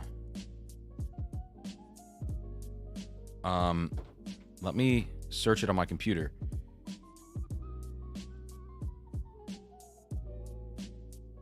There it is.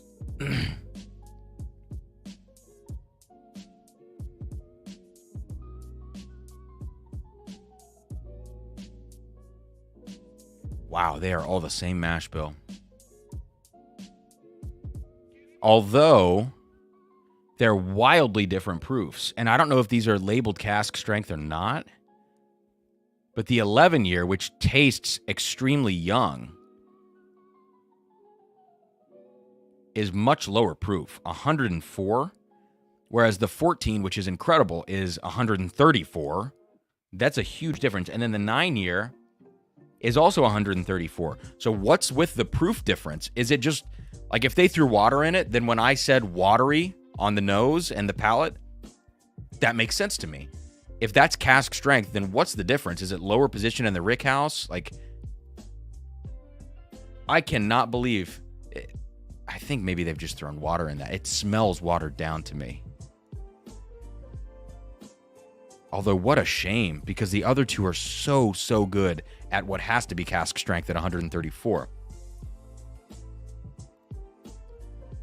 Yeah, the 11 year's not really doing it for me. The 9. The 9 is crazy, Glass A. Wow, but the 14. I'll come back to that later. I was right on the last 3. They don't state cask strength or not. So, David, it feels to me like that 11 year has to be watered down, man.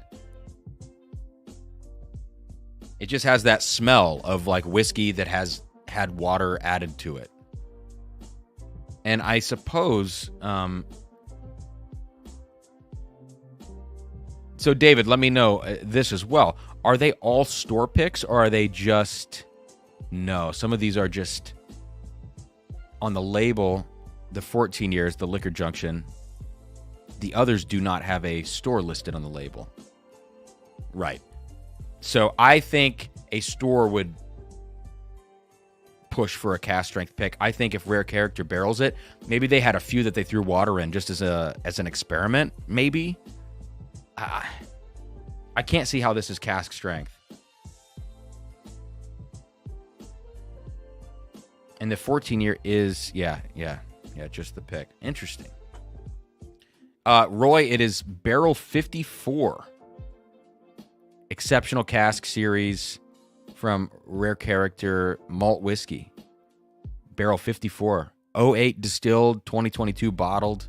It's actually 14 years and 5 months, it says. Yeah, interesting. So now on to the Emerald Giant cask strength, which I said was crazy. It is a crazy rye. Let me grab what it reminds me of.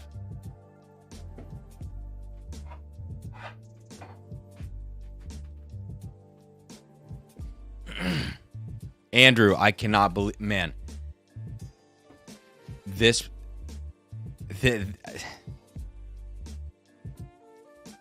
I'm telling you guys, like, in terms of flavor profile, let's talk secondary very quickly. I know. We just talked about Daniel Weller and how stupid that is. King of Kentucky on secondary is between 1,500 up to maybe 2,500, depending on how short the barrel is, what year it's from. Shorter barrels, older years, going to get, higher prices. And then the King of Kentucky 18 year, I don't know, it's a $4 or $5 grand, something like that. I don't keep up on that. This whiskey, this malt whiskey, I obviously tasting it for the first time right now, the 14 year. In my mind, King of Kentucky is probably a little bit better. There's rye, like I think it's probably just a little bit better. Let's put it that way. That's just me going off of memory. If you're talking secondary price, Heaven Hill 17 King of Kentucky, this is in the conversation. This is probably high 3-figure, low 4-figure, let's say $800 to $1,200 quality whiskey based on current secondary values of similar whiskeys in terms of their taste profile. This to me is $800 to $1,200. So I don't know what this goes for on secondary, but if this is like $300, $400 on secondary,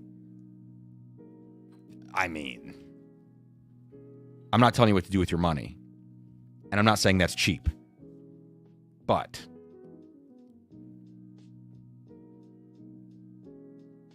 yeah, Toshi, I don't feel like that's going to be worth $5K. That's crazy. And you're right. Like, you look at the GTS 09, which I'm looking at right now, about 2/3 of an ounce of. Insane whiskey. Go with that. Oh, Lito, I'm glad you got it, man. Yeah, you won one of the giveaways, I think, on Patreon. So, yeah, cheers, dude. I tried to throw a few things in there I thought you might like, as a Scotch drinker as well. I threw the Armagnac in there. I think I put the Distiller's Art, Craig Ellicky, 13 or 14 year sherry butt finish, just some different stuff. I think I might have put the Old Elk cigar cut because I felt like you would appreciate maybe all the finishes going on with that, because I really like the Old Elk cigar. I need to check in on Super Chats, guys, because I've missed some. Maybe just one here on YouTube, which is going to come from Brian Walsh. Brian, thank you. Cheers to you as well, man. And thank you for the Super Chat. I got you in for 2 on tonight's giveaway. I will check my phone here in just a second, guys. I do need to quickly check in on Sarah again. Because I am...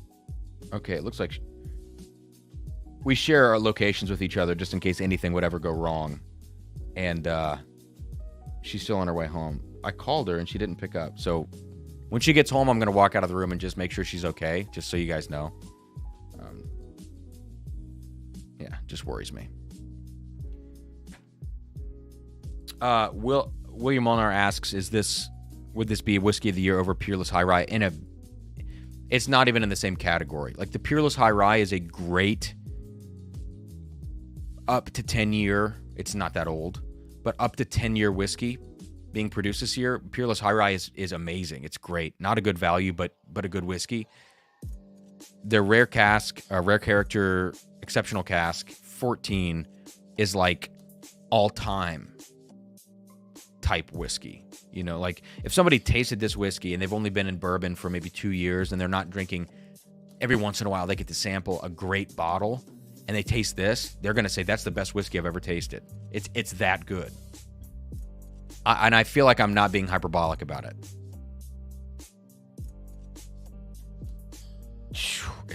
So, the Emerald Giant Cask Strength, great on the nose, not as good on the palate. Tastes more young, grainy honey. Now, what it reminds me of, which I don't know if this is going to hold true, is double rye. But this is a double rye from 2014. So this is 10 years old. Yeah. It's this old school thing about this double rye. It smells almost like lemon pledge. Just the crazy, the word cacophonous came to mind. Like crazy cacophonous notes in this rye. It's bombastic. It's just like, so I'm not trying to sound pretentious. I promise. It's just, you take what you normally associate with rye when it comes to like pine notes, lemon, ginger. I said Alka-Seltzer earlier, but then turn them up to a point where it almost feels flavored and like you've added something to it. That's what this double rye is. So it's really over the top. It's not, clearly not something I go to very often. It's just an experimental type pour. This Emerald Giant Cask Strength has these notes in it. A little more tame, higher proof. So very, very cool. Now to the Lost Monarch Cask Strength, which I said reminded me of that Emerald Giant, but less rye in the mix, which makes sense.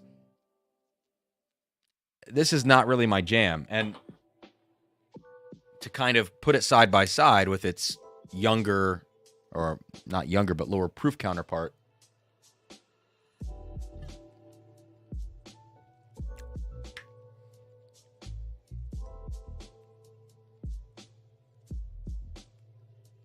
it makes sense to me that that's the cask strength version of this, but I don't like it as much.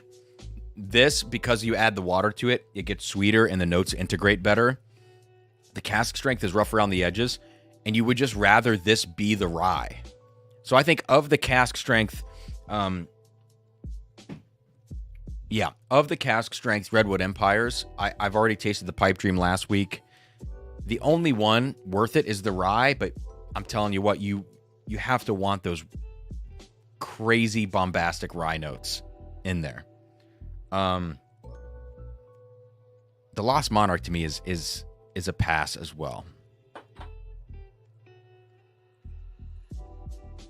Give me one sec, guys. Sarah just got home. I want to make sure she is okay.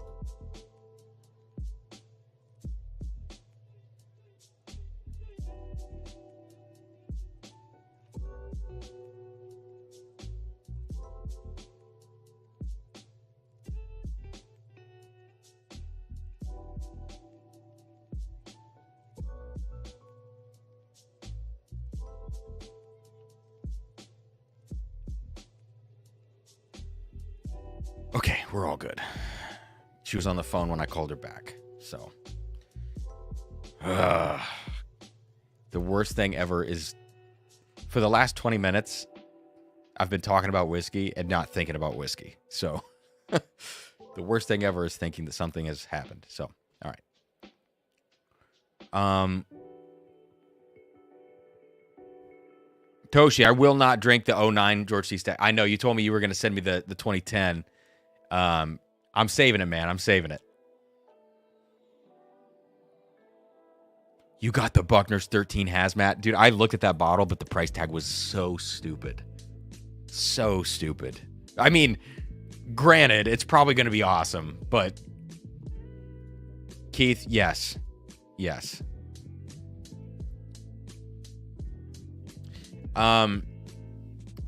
Scott. Let me get you in real quick, Scott, so I don't forget. Scott. Okay, with one. Okay, Scott, got you. Cheers. Pass on all three Redwood Cask Strengths. Thoughts on Joseph Magnus Cigar later batches? That's a pass for me. Anything past, I don't know the batch cutoff. I should know the batch cutoff.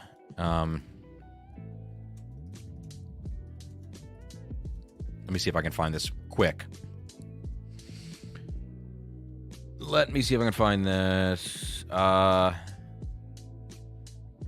So at even the batch 99 tasting notes remove the age statement. So with that said, let me go back to the previous.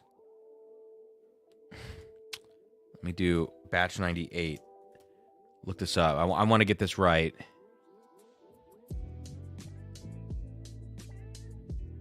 Yep. I think it looks to me like the cutoff is going to be batch 98. in terms of what is actually age stated at 14 to 20 years, which is, yes. I think it's batch 98. That's the last one that she talks about on the website, Nancy Fraley, as being 14 to 20 years old in the mother blend. David is saying 96 to 98 plus RA Pass. That's interesting. Maybe it waned there at the end, but I don't know. All I can say, like the last batch that I've had has been 73. To me, if you shoot in the 70s, you're safe. Ah, Toshi. That's okay, man. Yeah, I mean, it's what I would expect. Barton is not particularly complex, pretty much ever, but it's just like the same flavors you would expect, maybe at a higher proof. And plus, I mean, what you're talking about is essentially like kind of what these Lucky 7s are giving us. Largely, the high-proof Lucky 7s are just hot messes, and every once in a while, like Barrel 72, you know, Barrel 65 was pretty good with the Whiskey Consensus pick, 14-year. Every once in a while, those barrels they're an outlier. They're really good. I think largely they're hot. Derek, that sounds like a safe assumption that a lot of that stuff would probably have been purchased by Magnus. Scott, I would not do that trade. Yeah. And I haven't had the Willet weeded, so I don't know what it's a backup, so you would know what it tastes like, then it sounds like.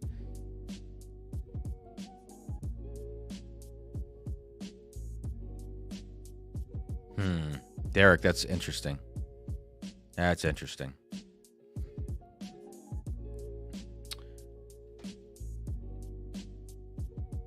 Okay. Jeb.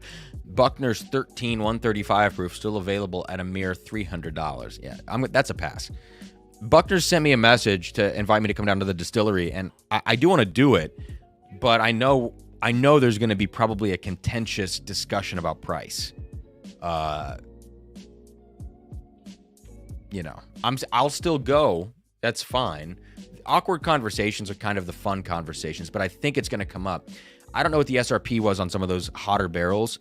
Sealbox, which I'm not a fan of anymore. Sorry. I'm sure Sealbox had some level of markup on those hazmats and the hotter barrels, but if you look at the market and you see Lucky 7 putting out 14 and 15-year picks, $200, it's kind of a no-brainer.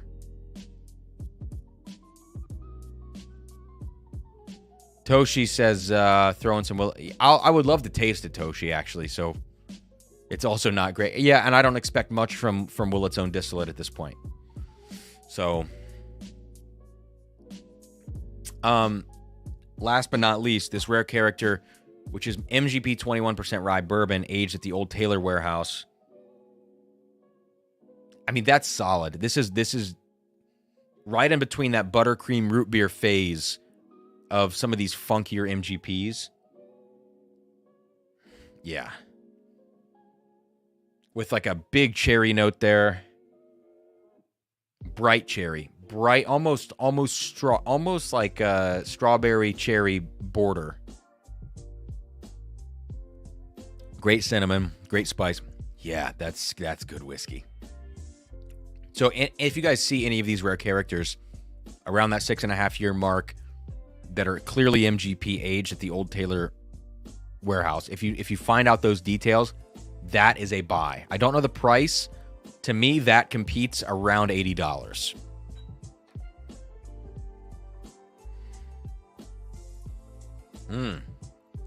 Good stuff. So, David, thank you so much for sending these, man. And thank you for sending me what I consider to be, so far, my whiskey of the year. This Rare Character 14-year barrel 54, I want to say. Oh, I have to double check. Barrel 54. Unreal. Now, and David, you mentioned this, and I saw it online when I looked these up today, that Barrel 55 was heavily reviewed and talked about. I haven't tasted it, but I mean, that is crazy good whiskey. That's so crazy. Yeah, David says, bingo, $80 on the nose. Yeah. It's a great nose. It's a little bit spicy. I want just a tad more sweetness on that root beer buttercream thing. But the palate, man. I like that whiskey a lot. And the fact that it's 6.5 years old, I have to wonder what this barrel would taste like at 10 years old.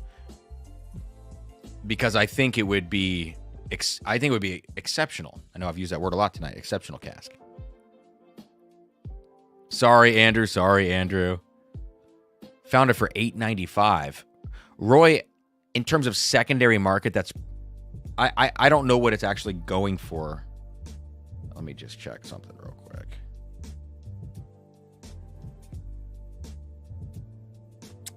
Let me check. 14-year, 5-month, barrel 55.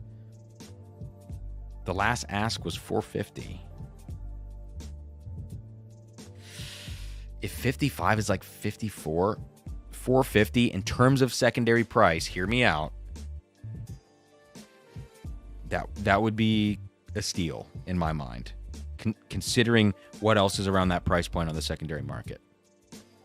So $8.95, Roy, appears to be about twice as much from what it's going for in some, certain places.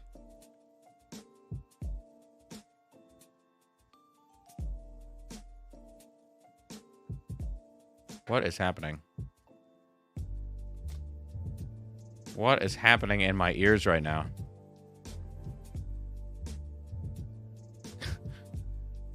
Oh my God. StreamYard has just started playing other music in my ear from what is actually being played in StreamYard right now. Jeb, I know. I'm just talking purely in secondary terms right now.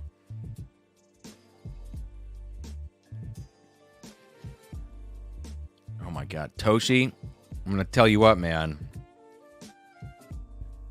Rare Character is no joke, dude. Roy, it is no joke. If there's more of this floating around, of this 14 and a half year malt whiskey with that mash bill, I would imagine there's got to be more floating around. I don't know how many barrels were released in this or other places that may have gotten them, other, NDPs and stuff. Keep an eye out. If it says 14 and a half year, 65 malt, 35 corn, that's a buy. Wow. I think that's going to do it. And we need to draw for the giveaway. We're an hour and 45 in. Any final thoughts? Any final pours? I said this last week and we ended up doing like 4 more pours. So I don't want to do 4 more. Are there 1 to 2 other whiskeys that you guys would like to kind of talk about?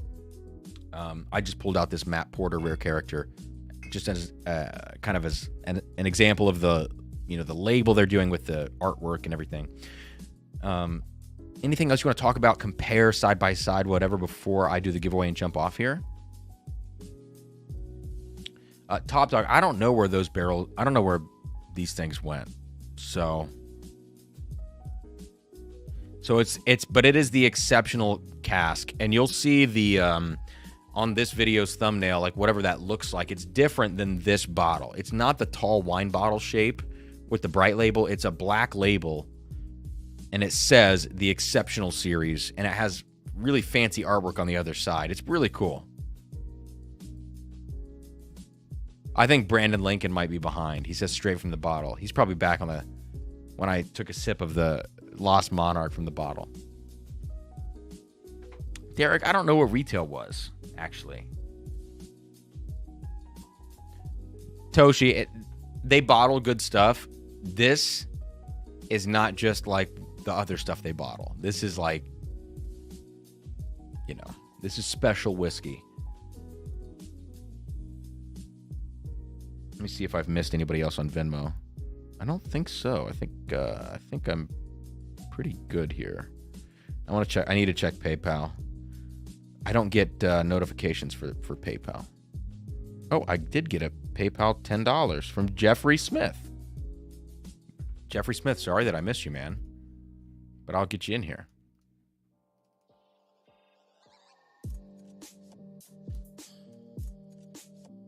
He says, here we go. Got him in for 2.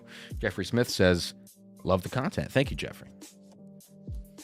Andrew says $200 SRP. Yeah, come on. That's by a. I know we're talking $200. Talking a lot of money. I get that. What I'm tasting right now, buy a case. It's like you see the 14.5, buy a case. It's that good. Toshi threw a few more bucks into the old Venmo. Toshi paid you. Thank you, Toshi. 5 more entries, man. I appreciate it. Toshi, I don't know if there's anything I can even send you that you don't already have. I'll do my best always. Travis, this is an interesting question. What is the best space side and non-peated Isla, preferably at cask strength? God, man. If you want to talk specific bottlings, I'm probably not the person because I don't keep up on all the releases, all the Scotch releases. You know, obviously, if you're talking non-peated Isla, you're looking at like Bunnahabhain.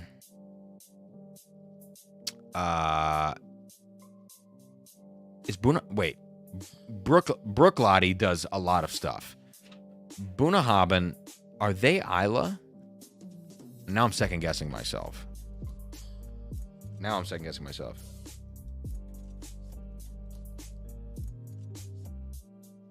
Yes. Okay. Bunnahabhain's Isla. I just want to make sure. But you're probably looking at those guys, right? And then the best space side, I don't know. That's tough.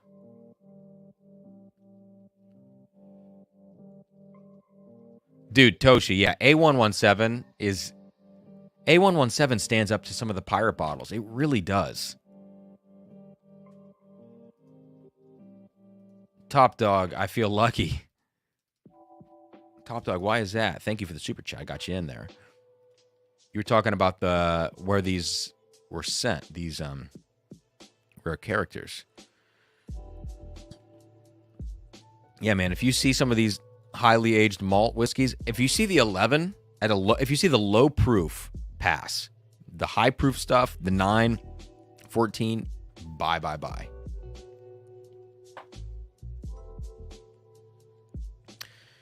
Yeah, but Andrew Ardbeg Oogie is like, you know, it's like bacon and red fruits. I mean, that's intense. Buna 12 cask. I haven't had that. You know what?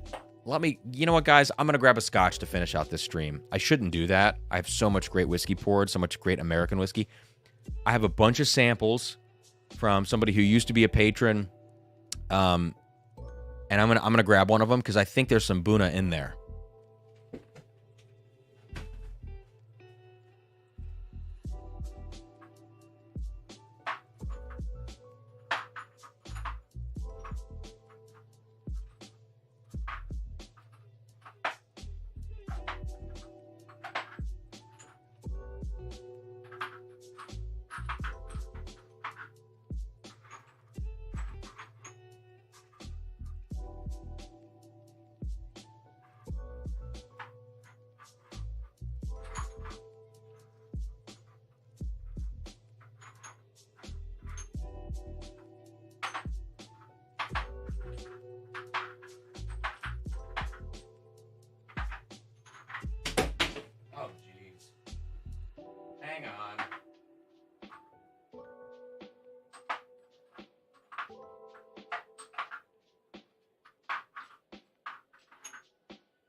God. I have too many sample bottles. So, let's see. It's like, let's end with a scotch. And did I even find what I was looking for?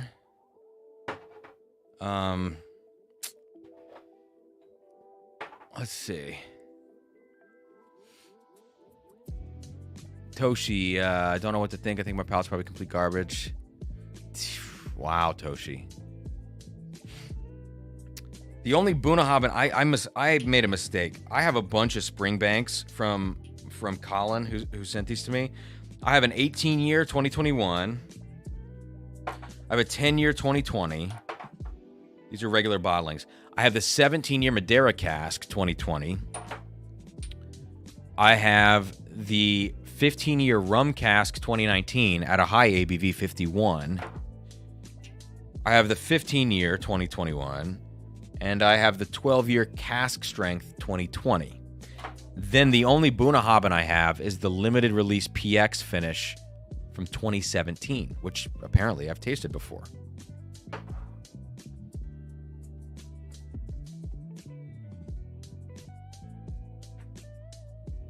Awesome, man. Thank you for another super chat here to kind of round out the night. I know we're getting deep here. I'm about to maybe dive into a scotch, although maybe not. I mean, I would love to drink some Springbank, but we weren't really talking about Campbelltown. We were talking about Speyside and unpeated Isla. So I don't know if Springbank is where we want to go. Austin says Balvenie is probably my go-to Speyside. The 14-year Caribbean cask is fantastic.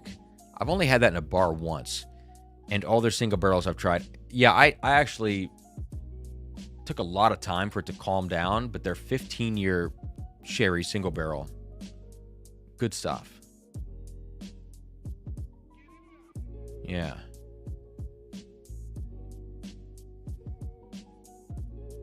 All right.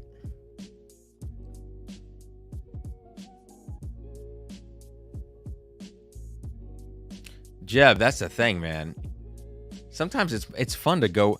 It's fun to go where the stream takes you. I do. No, I don't have to have the final sip of this. I'm gonna pour this back. The Rare Character 14. The last teeny little sip. It's gonna go back in the sample bottle. I mean, I still have more than half an ounce of that, which is, I will take that. And I feel pretty good about the results of the match game portion of that blind flight. Never in a million years would I have expected to mix up that 11 and 9 year, but if I would have looked at the proofs beforehand, which I did have, and I think I would have been within my right to look at those proofs. I think I would have gotten that right knowing that one was 30 proof points lower, but I'm very shocked that the 11 year smells and tastes this much younger. It's got to have water added to it.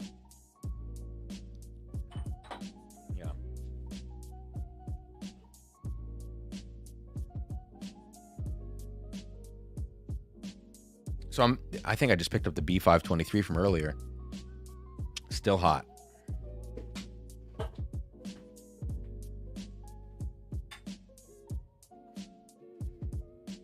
Let's bust out the fancy glass for scotch. Let's do one little scotch here. Let's do this Bunnahabhain. Since we're talking about Bunna, let's do the Bunna 2017 limited PX finish. So bottled 6 years ago now. 54.3%. And, PX finish. So let's try this. Jeb, are the mash bills same on the 2020 limited and the new rye release from Jack Daniels? I felt as though the 2020 tasted like a barely legal rye compared to the new release. That's interesting. The 2020 was very much a dark fruit, kind of more bourbony, older smelling and tasting whiskey. I should just pull that down after I taste this Bunnahabhain. All right. It's hard going from all these amazing American whiskeys to this scotch right now. I actually like to start with scotch.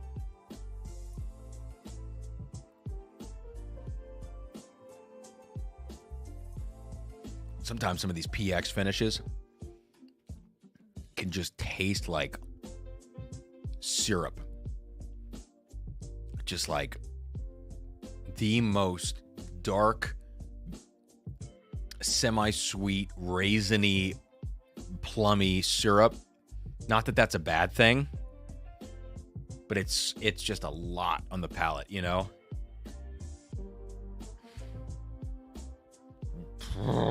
That is just...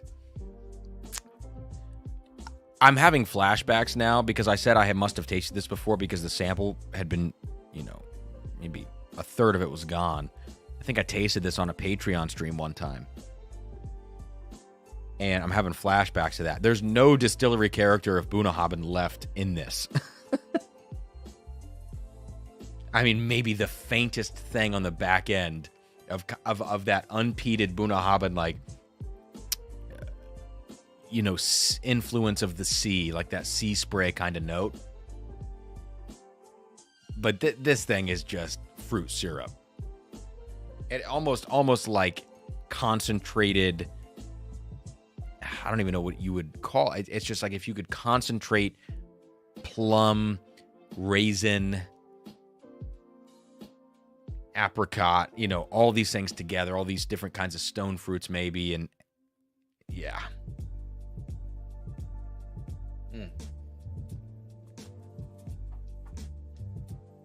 Wow, that's good, but wow.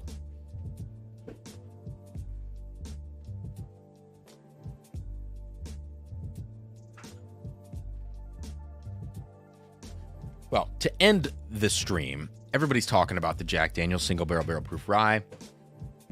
I have this much left. This is a sample from 3 years ago from Young Pei Chang. And I think I had a flask of, no, maybe I still have it. I do. Young Pei Chang sent me a flask of this at one point, and then a sample of a different barrel. So actually, there's plenty to go around.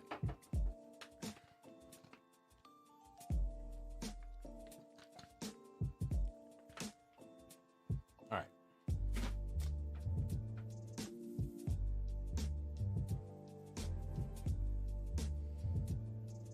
Wise Guy Stu says, "What's up, Cam? You tipsy yet, buddy?" Yeah, I'm feeling it a little bit. Let me grab one more glass. Final pour of the night. Jack Daniel's 2020 LE Rye.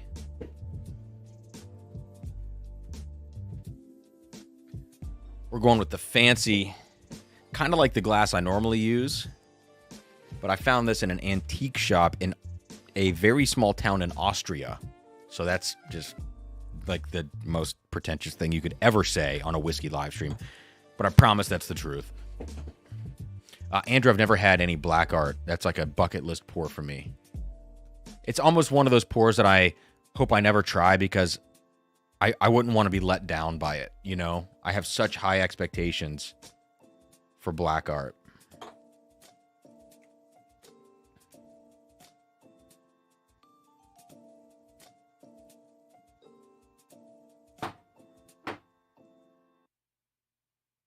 Wow.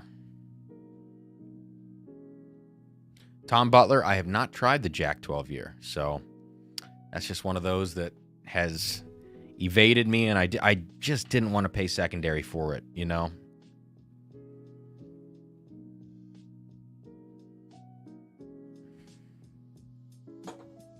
I'm going to do the giveaway here at 10:10 p.m., so that's going to be the cutoff.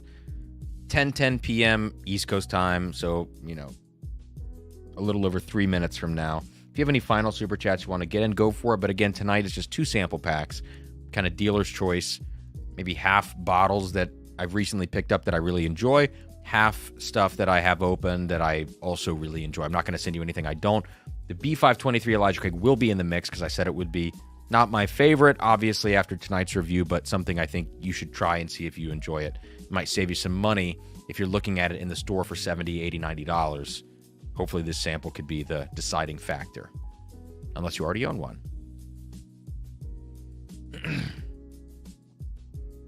Wow, Toshi, that is very lucky. Okay, so last pour. This is the Jack 2020 limited edition rye. 132.5 proof. The other sample I have is 133.2, so slightly higher. But we're on the 132.5 proof flask. I'm so glad that didn't break. From Young Pei Chang. Wow, I'm very glad that didn't break. Ah.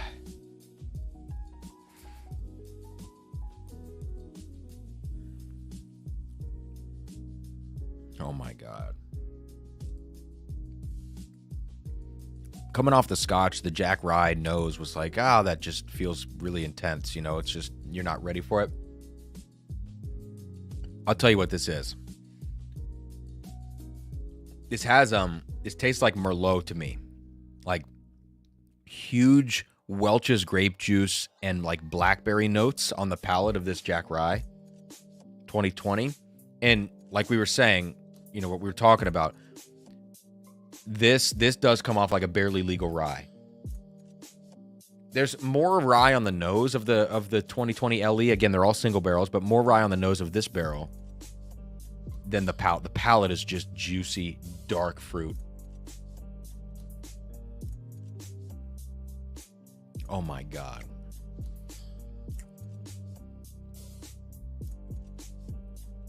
Yeah. Welch's grape juice and blackberry all the way. Huge, juicy fruit notes. Juicy, fruit notes. Nose, definitely more herbal rye. Still with that Jack Daniel's banana on the nose a little bit, and that chocolate that you get from the Jack Daniel's 10-year. Kind of like chocolate-covered banana on the nose. Big cinnamon stick on the nose, too. Oh, the palate is where it's at. Oh. I don't remember it being so different from nose to palate for me. Although the last time I tasted it, I would have tasted from this sample and not the barrel that I'm tasting right now. Amazing stuff, guys. Amazing stuff.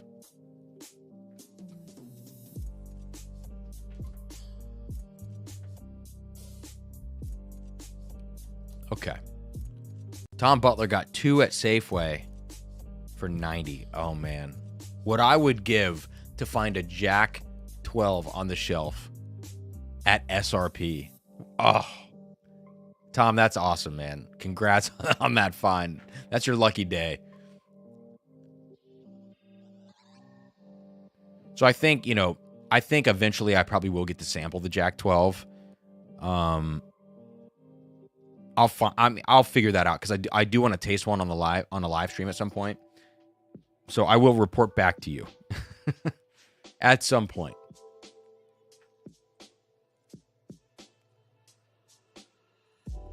All right. Well, let's do tonight's giveaway, guys. So final check of the PayPal and Venmo.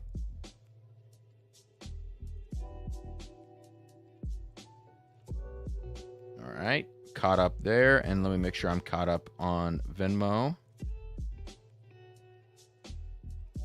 And yes, I am. So here we go. Toshi, add it to this. I mean, I feel at this point, dude, I feel bad. You're going to send me so much stuff. Dude, I got to come to California and have a port with you.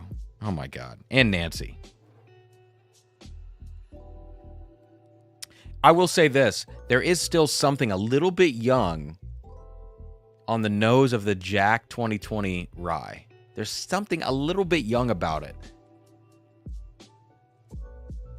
And it's not in a Kentucky bourbon 4-year-old grainy, honey, Cheerios kind of way. It's not necessarily that. But there's still something there. I don't know what it is. Almost like a maltiness that's young.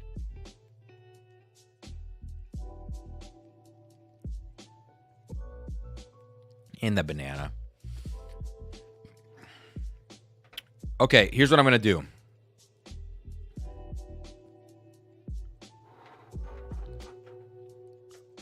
Here's what I'm going to do. I'm going to throw up the spreadsheet with tonight's giveaways, and I'll give you guys like a minute to just look at your names, make sure, you know, all the entries are good, and then I'll copy it in and run it 7 times. So lucky number 7. So here we go. I'm going to throw this up. So as you can see, this is Amy Boehm's spreadsheet. On the left is your name. There we go. And then these are, each time you super chatted, how many entries you have. So the dollar amount divided by 5. $5 per entry. So number of entries, and then it populates over here. Okay? So total entries, it looks like we're 59. So let me know if you see your name on the left side, but you see an incorrect number next to it, which would be your dollar amount divided by 5. Some people, if you submitted twice, like William Molnar here, he gave $20 up here, 4 by 5. Down here, he gave $30 for 5 by 6, 6 entries. So then you can see William Molnar here, 4 entries, and down here, 6 entries. So thank you, Amy, for this Excel spreadsheet.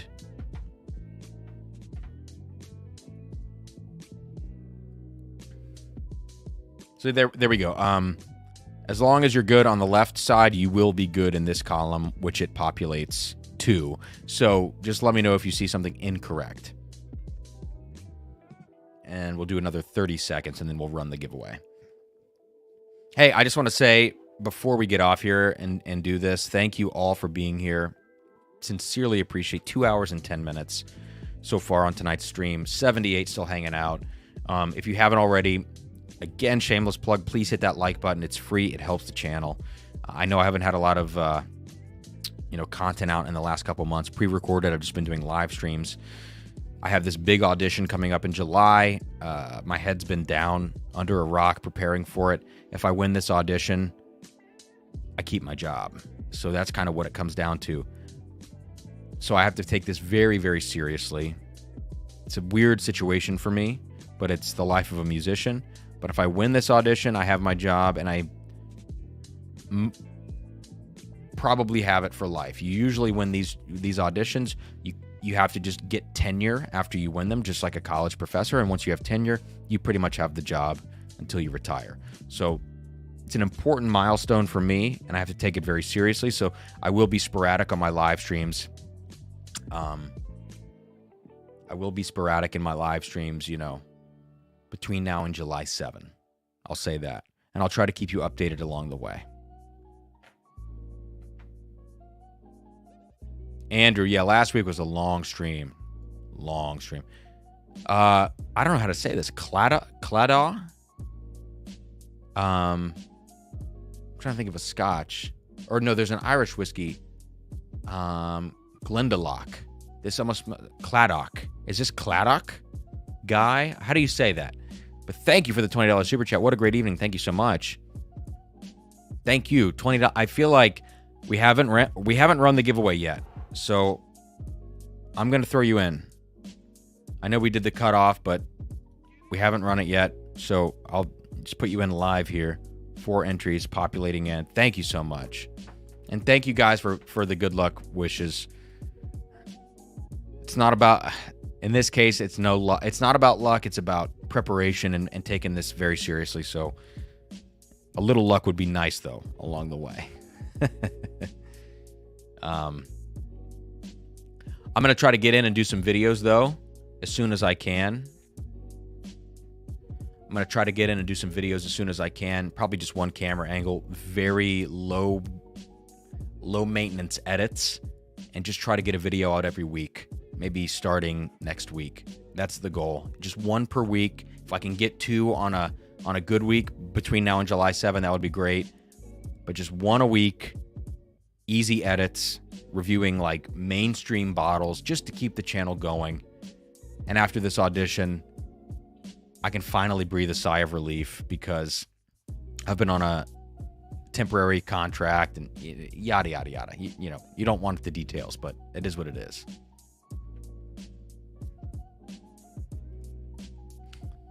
Traditional Irish ring that symbolizes love, loyalty, and friendship. The ring is named after the west of Ireland, where it originated, the Gaelic word cladoch. So I hope I'm saying that correctly. All right, let's do the giveaway. That means we're going to have probably 63 entries in, right? Yep. There we go. And now I will cut over to random.org. Paste in that list I just copied. There you go, 63. We're going to run it 7 times. Top 2 win tonight's sample pack. 1, 2, 3, 4, 5, 6. Here's the final one. Toshi and Amy at the top for now. Who do we have? There we go. We have William Molnar. William Molnar's been taking it home, man. And Mike Snook. William Molnar and Mike Snook.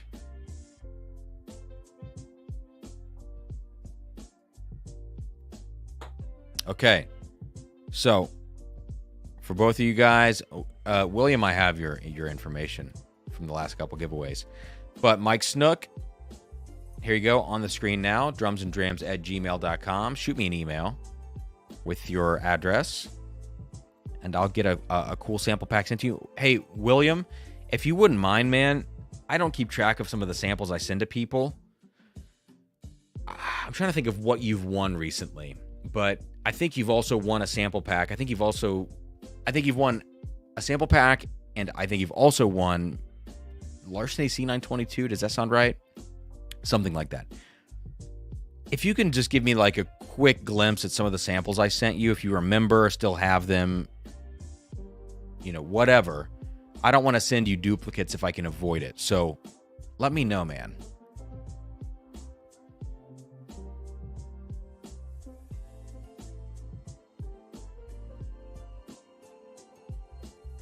It's always that last roll, Amy. Congrats to William and Mike. 6 is the new 7, I hear. Congrats, guys.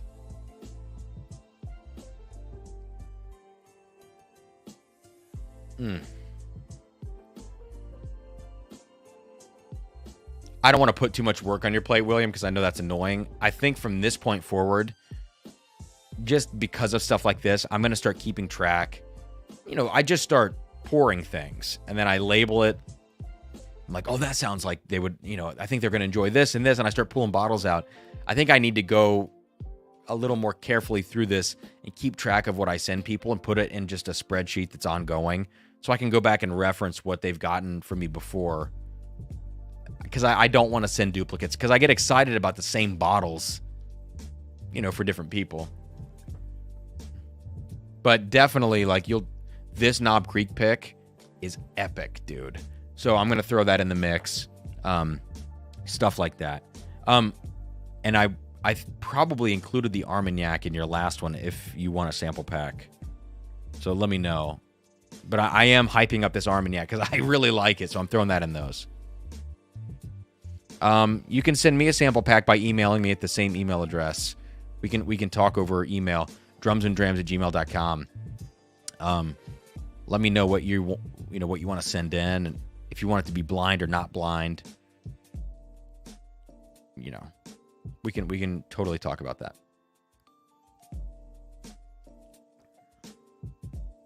Well,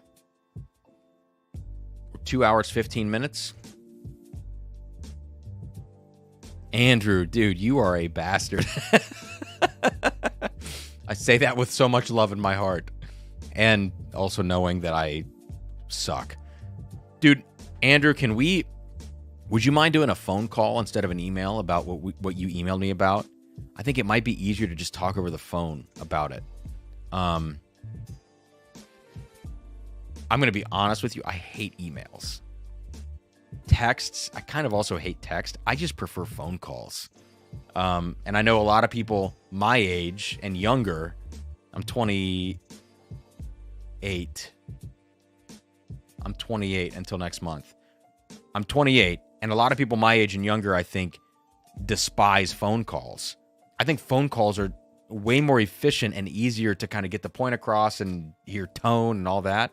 So, Andrew, I'll shoot you my phone number, man, and let's talk as soon as tomorrow on the phone. It's just so much easier because I don't ever sit down on my computer and type. I hammer things out on my phone, and if it's too long for my phone, I'm like, oh, I'll wait till I get on my computer, and then I never do it. So that's kind of the deal. Amy, I'm ready for a blind right now. Because here's the thing, these samples that people have been sending me, Joe last week, David this week, I have, I think, a flight of ASW stuff coming. I don't know when. These things are really fun to do on the live streams, as opposed to me trying to go out and spend $200 a week on new bottles to try to find things to do. Getting these sample packs, putting the images of the whiskey on the thumbnail of the bottles, I think this is a much better strategy financially and also stress-wise for me. And then every, 2 to 3 weeks, I get a couple new bottles. I pull them in, I do my own live stream, or Sarah pours a blind.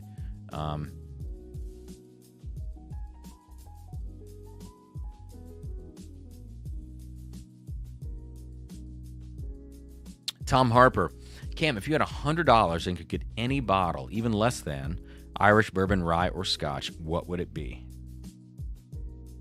So I'm going to obviously limit this to currently produced bottles or things that are going to be on the shelf, or if they're allocated, they're not like crazy allocated. That will be my condition for this.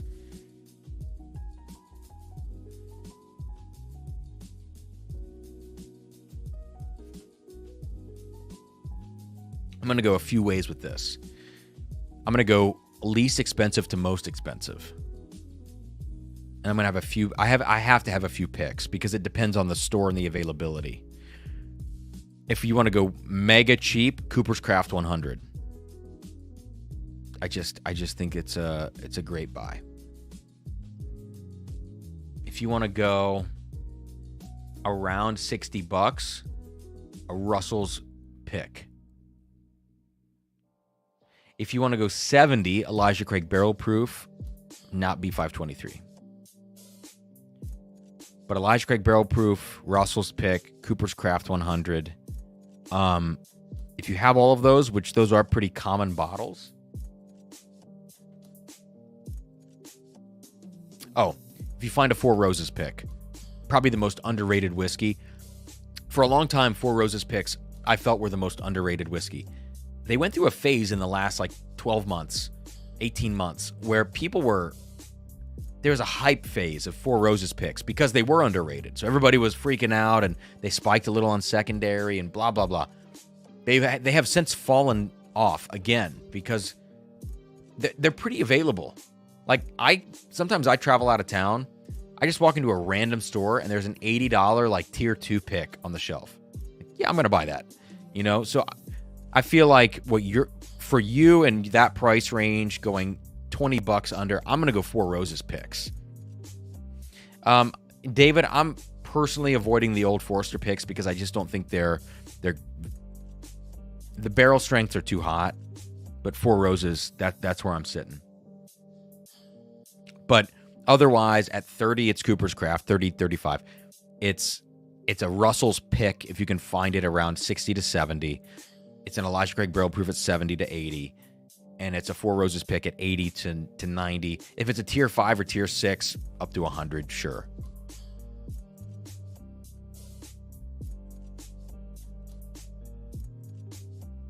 Yeah, Toshi, I get it, man. I get it.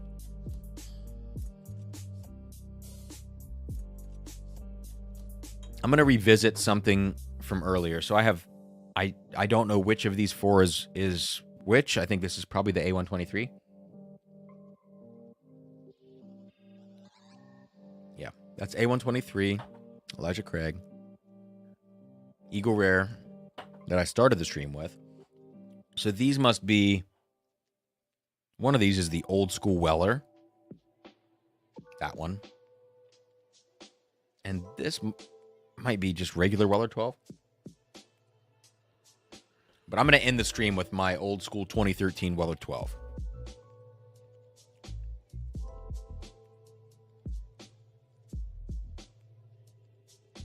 Yeah, so Tom doesn't see select and doesn't see a pick, just the small batch select and the single barrels. Yeah, Tom, it really depends on the state. Like when I was in Colorado, I walked into 2 different stores and they were just sitting on the shelf, which I thought was kind of crazy. In Ohio, it's a control state. It's just not that way. Crazy Blue Lemur. Yeah, has anybody ever seen one in Texas? I don't know. Throw it in the chat if you have. But Tom, I mean, what about those other ones? Do you have Cooper's Craft 100, a Russell's Pick, and an Elijah? I mean, I'm sure you have Elijah Craig Barrel Proof, maybe. But I have not had the Sagamore Sherry Finished Rye. I'm very curious about this one because people say it's incredible stuff.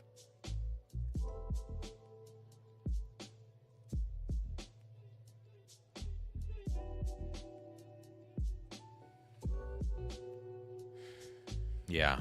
William Molnar says it. Everything sells out in hours in Ohio.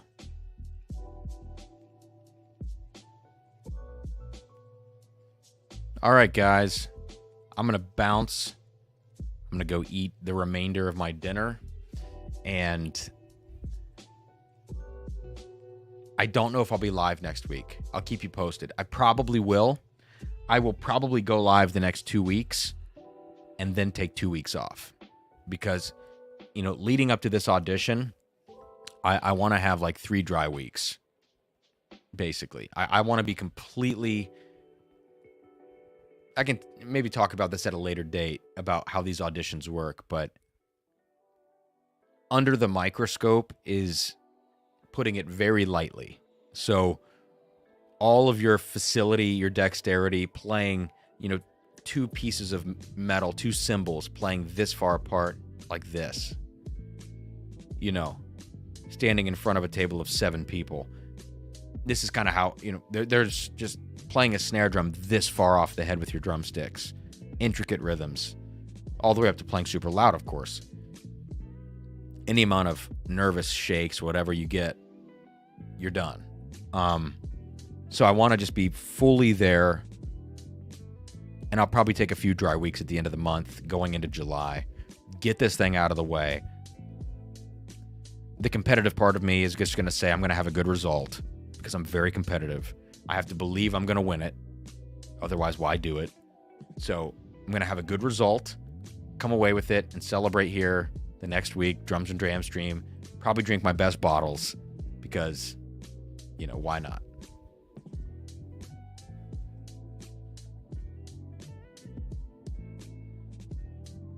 All right, guys, I'm out. Tom has Cooper's 100 best 35 bottle ever. Yeah. Green River and also Russell's. I like Russell's 10. It's a little less intense, but I like it at that price. Yeah. It is the channel name. Yeah. All right, guys. Cheers with a little old school Weller 12. And I think I'll see you next week. Patreon, I'll definitely see you before then. And I really want to I'd like to have a video out. I'd like to have a video out on next Tuesday. That's kind of the goal. So let's see what happens. Cheers, guys.